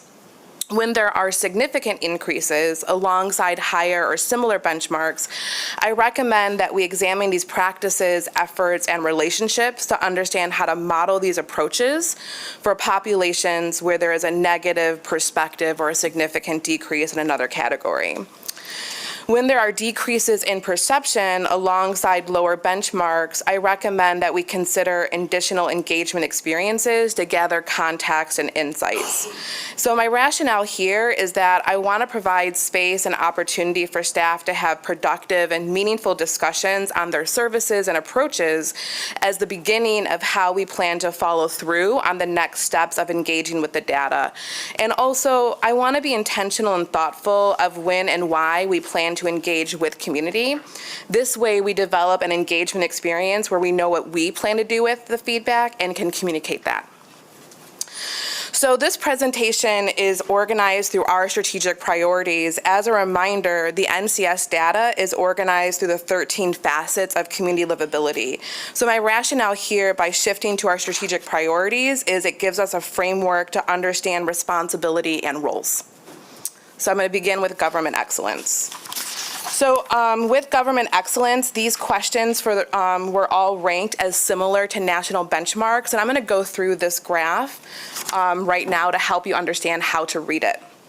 So if you look at the overall percentage column, that commission is the overall percentage positive from all the categories. When you look at the different categories of race, ethnicity, and ward, what you see here are the increases and decreases from 2019 to 2024. So you have the race, which is a plus or minus 10 margin of error, the ethnicity, which is a plus or minus 15 margin of error, and the ward, which is a plus or minus 5 margin of error. So what I've done here is then taken those questions, and you have the two topics of governance and utilities under government excellence. So under this theme of customer service, values of services, and perception of performance stood out. And so what you see here is the green shading indicates increases. The reddish orange shades indicate decreases. So the more intense the color, the higher the increase or the decrease in its relative direction. So each population group, as I mentioned before, that margin of error addresses response rates and statistical weighting for each group. The numbers that are highlighted here are the degree of certainty that an increase or a decrease has occurred. So under government excellence, I would like to draw attention to the increases in multiracial and other populations. For utilities, the increases are positive across race, ward, and ethnicity. I also want to draw attention to the decreases that are occurring as well, especially within Ward 2 and the Latinx Hispanic populations, as well as Black alone. And just as a point of clarity, Commission, that not white alone is the category of Latinx Hispanic population under ethnicity. And so I'm showing you the same set of data here, but what I've done is I wanted to show it to you without the data highlighted, but the topics or questions for you to think about this in another way. And so the highlighted questions here are areas where I suggest further discussion and understanding among staff. These are areas that have been ongoing discussion at commission meetings that also have compelling increases and decreases across population. So the key observations that I'd like to share for government excellence is that in addition to the notable increases and decreases, I want to highlight that a potential next step could be to connect with water utility and environmental services to discuss the utility data and understand what kinds of efforts are occurring around these factors. We could potentially use this as an opportunity to celebrate, but also to understand peer-to-peer knowledge sharing. In the areas where there are both decreases and increases occurring, this is a possibility for engagement and understanding context. So for example, the question around the overall direction that Grand Rapids is taking, we ranked 6th in the 28 communities that are benchmarked. This was also a question where we saw an increase from 2022, yet that perception is not consistent across the demographic populations. Now I'm going to move on to engage and connected community. So in this section, these questions were all ranked as similar to benchmarks with the exception of the vulnerable residents, which was ranked lower, which is why you see that reddish shade in the overall percentages. So I want to draw your attention to the questions slightly grayed with the asterisks. These questions were added in 2022 and 2024. So here you're looking at two different sets of data trends. Again, we will see the majority of increases in multiracial and Ward 3 and decreases in the Latinx, not white alone populations. So what I've highlighted here are areas where we see significant increases and decreases across each demographic and geographic category. These are areas where I think it would be best to get additional context and insight into how community understands these questions. So in other words, these questions are really open to interpretation, and so going back to perception, I might think public information services means one thing, but the assistant city manager thinks it might mean something else. And so we need to get the context into that meaning to further understand. So as this increase from multiracial and other categories rise, I think it's important to recognize that the fabric of our community is changing. There are more and more people who identify as multiracial or recognize that their race or ethnicity is not wholly recognized on the U.S. Census. I share this because we might want to be a bit more nuanced about how identity is described or represented as well. Due to the initiatives around the Welcome Plan and an increase in equity investments, this could be a compelling area to connect with staff and community to discuss if they see a correlation between this data and their efforts. So moving on to economic prosperity and affordability. So this slide here includes economy and development. And so in economy, the vibrancy of downtown and commercial area and employment opportunity questions were rated higher overall compared to custom benchmarks, again, which is why that green is highlighted. We also can identify significant increases in Black alone populations. Regarding affordable quality housing, what we learned from that prior presentation was that even though overall perception is low, it has not decreased overall compared to national benchmarks. Instead, there is a sense that nationally, there is a general perception and feeling of struggle. Under development, where we see increases like code enforcement and land use, planning, and zoning, the decreases are notable and consistent across each population. So looking at this slide from another perspective, employment opportunities is highlighted as it has a higher benchmark with increases and decreases across populations. Development questions are highlighted because many have decreases across populations where they remain similar in national benchmarks. Of course, the exception in land use and code enforcement, where we could be areas of opportunity to learn from and further understand that department's approaches. To summarize, economy and development are the two themes that have the consistent increases and decreases across demographic populations. For economy, the decreases and increases are visible among race and ward. Regarding development, the decreases are significant and consistent across each population category. Since 2019, there has been increased public discussion around development and housing, and so I wonder if part of these decreases reflect those discussions and have provided a lens to have a more critical eye toward the environment around them. Also, I wonder how residents interpreted the historical cultural preservation question. Is this about a need for additional public places or a concern around the changes of their neighborhood landscape?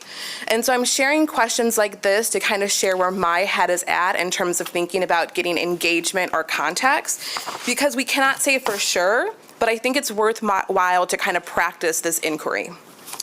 These two themes are extremely complex when it relates to the role the city has in projects and development, and as you know, the impact and decision-making of stakeholders and partners. So my recommendation here would be to encourage staff to discuss outreach and communication strategies on how to communicate what is in the realm of control, as well as education on how their processes work, as we know they are extremely complex. So moving on to mobility. So as a reminder here, the mobility overall received a variety of benchmark ratings from lower to higher. In the forthcoming data, I have removed some of the questions out of our realm of control, like public transportation, to focus the conversation. So as we can see here, when we focus on the areas within city services and operations, there are significant increases, especially around streets and snow removal. We do see some significant decreases around ease of travel across all demographic categories. So showing this set of data in another perception or perspective, here I've highlighted questions to focus on because they can be open to interpretation. So for example, using this again, what does it mean to have a clean street? What does it mean to have, successful street lighting? What does it look like to be pleased with snow removal or sidewalk maintenance? These again are open to interpretation. And so my suggestion here is that this could be an opportunity to further understand the context of how community understands and experiences these topics. So here, we've seen that street lighting and cleaning received increases across all demographic populations. I want to draw attention to snow removal, which has historically received lower ratings, especially since we conduct this survey from January to March, and I just felt like they deserve their flowers too. So where perception of parking has increased throughout demographic areas, it was ranked lower nationally. This might be important data to follow through on as discussions on parking and access continue to circulate in Grand Rapids. And lastly, I want to draw attention that mobility is the one facet that has received the most engagement in the white alone categories. So moving on to safety. For safety, there were mainly similar rankings to national benchmark, with a few ranked lower. And here I've addressed them right here. So as you see in the overall percentage category, that lighter red is the areas where it was ranked lower. But we do see significant increases across demographic areas, especially in the Black alone populations. Police services are areas for further understanding, as it was ranked lower nationally, as well as crime prevention. Emergency preparedness was ranked similar, and we identify both decreases and increases across those populations. So I've chosen to highlight these questions due to the ongoing public discussions around these topics, as well as how the increases and decreases differ across populations. When there isn't consensus across populations, I believe that this is another way of thinking about an area for further understanding. So regarding key observations for safety, there have been mainly increases by race and decreases in ward regarding the same questions. Given that there are ongoing public discussions on community-informed enforcement and services, we might also want to further understand approaches that have occurred to support safety in neighborhoods and commercial areas during the day, as well as general feelings of safety and what safety means for community generally. So moving on to health and environment. Health and environment as an overall facet includes parks, natural environment, livability, and education, arts, and culture. Again, this does not contain all the questions, but focus areas related to services and operations. For me, this is a really fascinating set of responses. I'm especially interested in how there are significant increases in Black alone and Ward 3, and those same questions show a decrease among Latinx populations. Generally, we will see a significant decrease among Latinx Hispanic populations consistently in all these categories, with the exception of neighborhood as a place to live, which has experienced an increase. This is a big data set, so I'm just giving you a second to look at it. So identifying topics for further discussion and understanding, water resources and quality of parks were questions asked in 22 and 24. So these areas continue to pay attention to and understand our role in these services. As a reminder, where we saw significant decreases in parks and education, arts, and culture, this is one of those areas where we saw community rank it not as important. We do not know why that's occurred and could also be an area to further understand.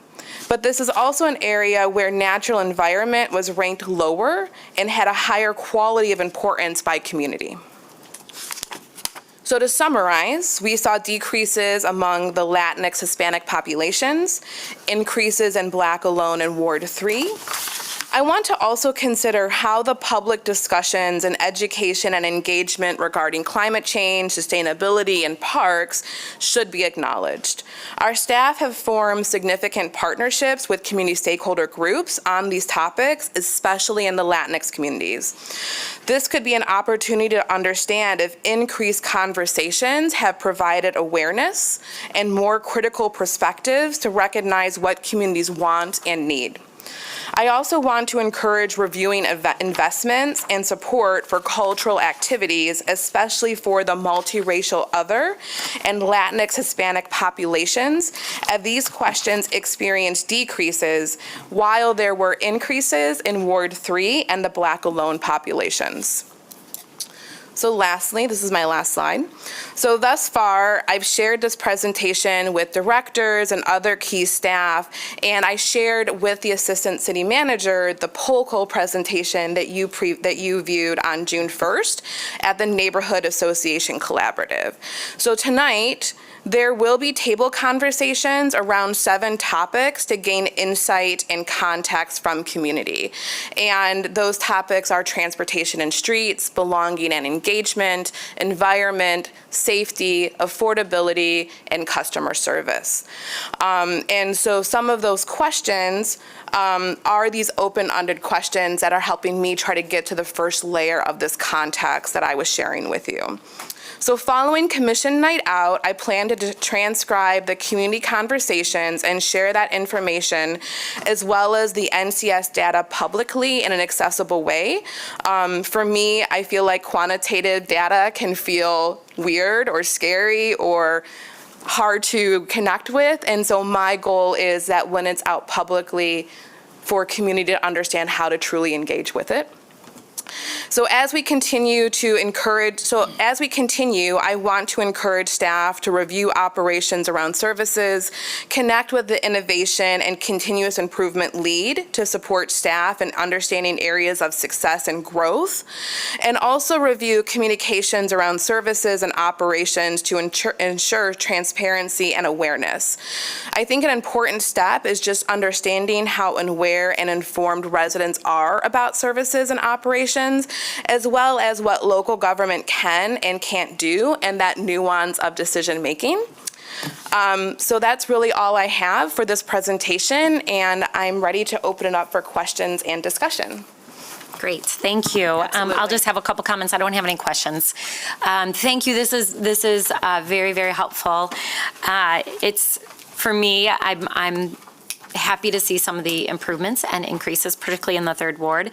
We've, as you know, as a policy body, have focused a lot of time on making improvements in the third ward and in our neighborhoods of focus. So I'm glad to see those positive responses. Obviously concerned about some of the poor responses from our Hispanic and Latinx community, and I assume we'll take a deeper dive in that with our partners.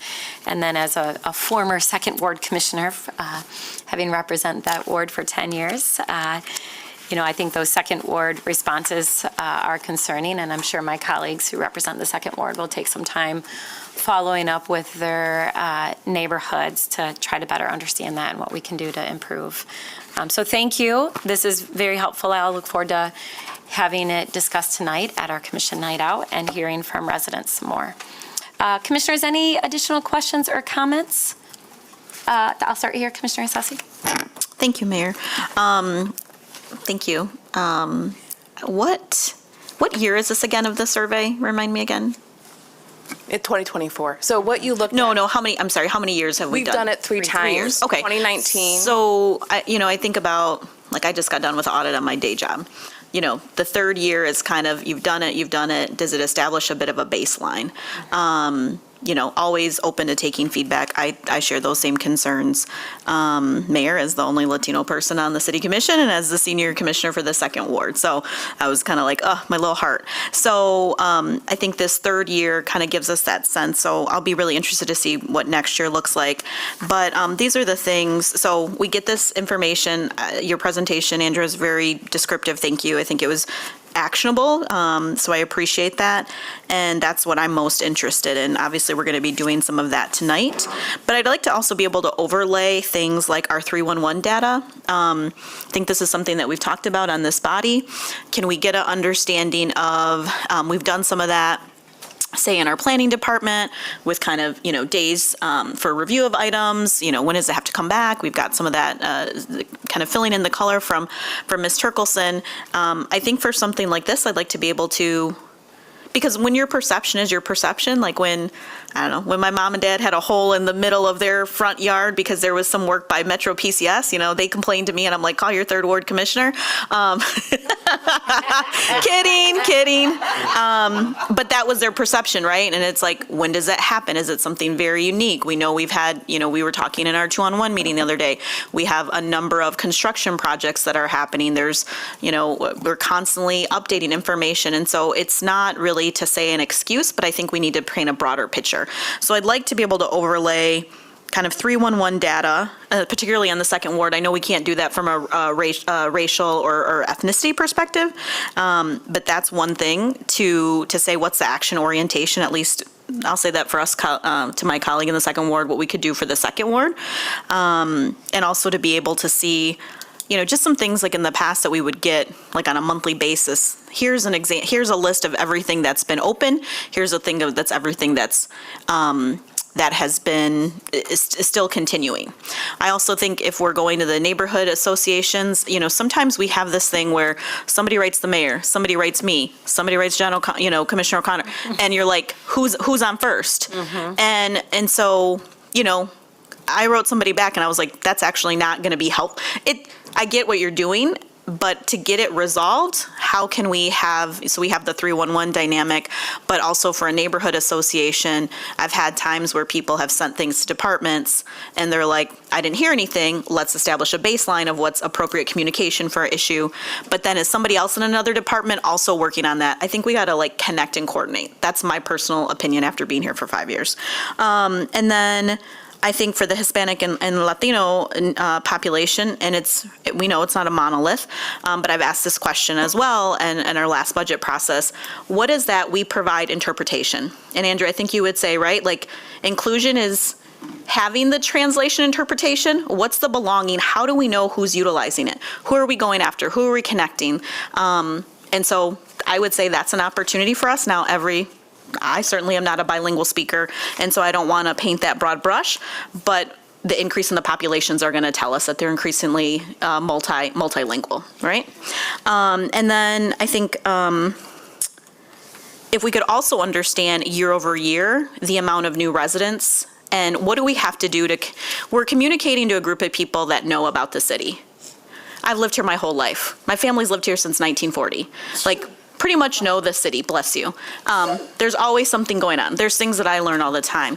But do we need to do a push, we added this many residents in this past year, over the last 3 years, because maybe there's something that we need to communicate out better, right? I had a family member who didn't have a Grand Rapids cart. They had another provider, and I was like, why? And they're like, oh, this is what it was in my other community. And so, talk to them about the benefit of City of Grand Rapids and our services, and we're able to get them switched over. So I think the information is helpful. I also think that,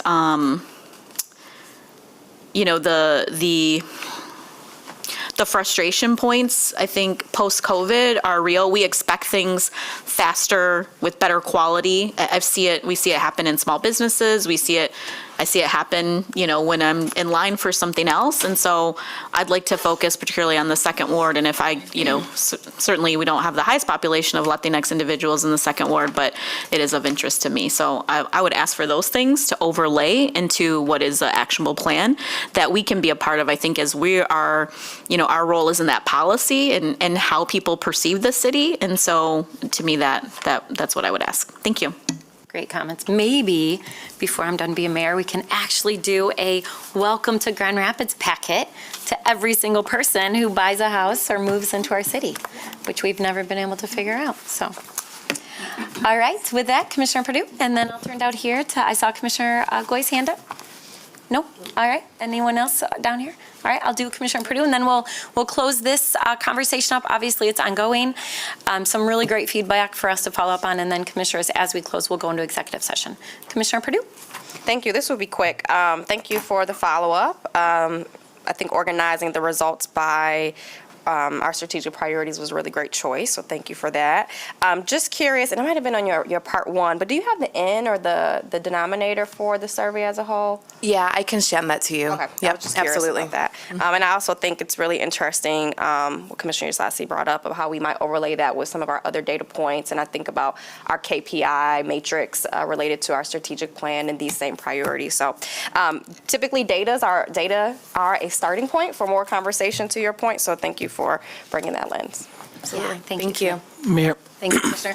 City Manager, we'll end with you, and then Commissioners, we'll close Committee of the Whole and take maybe a 5-minute break, and then we'll meet down in the Law Library. City Manager? Yep, thank you, Dr. Riley Malkovich, for the work and all those on your team in departments that work with the survey. I just wanted to remind the Commission, we utilize the survey as a focus opportunity now to follow up and get more clarity around this engagement tool, but we also utilize it intermingling with other performance data. So in our strategic plan, we take the results of some select questions from the survey and intermingle it with operational quantitative data from the operations, but also qualitative data to look for improvement. So my focus will be focusing, while we have a lot of areas where we've got higher ratings and received similar ratings, the areas where the ratings overall have gone down, and as she said earlier, to overlay it with operational data to see if the performance matches the perception. And if there is a disconnect, then we have to figure out why. We're continually investing more in improving service optimization, but the perception of it varies, and there could be a number of reasons. So hopefully this will be the beginning of it, but we'll be looking at this. Now we'll incorporate it with our we'll do the mid-year update, actual performance, and quantitative and qualitative data. Yeah, thanks, City Manager. I guess I'll end with saying how grateful I am that we now have 3 surveys. I know many of you recall this. Commissioner O'Connor, you recall this was a priority among the elected body 8 years ago, so I'm glad to see it move forward. And utilizing the data with all of the other work that we're doing, I believe will continue to help us improve. And I'll just highlight, in case those of you didn't see it, nationally, we were recognized as one of the best run cities in the country, and I believe it's because we use both qualitative data and quantitative data, and that we try to get feedback from across our city, from a wide variety of individuals who call Grand Rapids home. So thank you for your work and engagement. And we'll go ahead and close this Committee of the Whole. And Commissioners, let's, in about 5 minutes, meet down in the Law Library for executive session. And we'll have City Attorney start us off. And then we'll move right into our performance review. Thank you.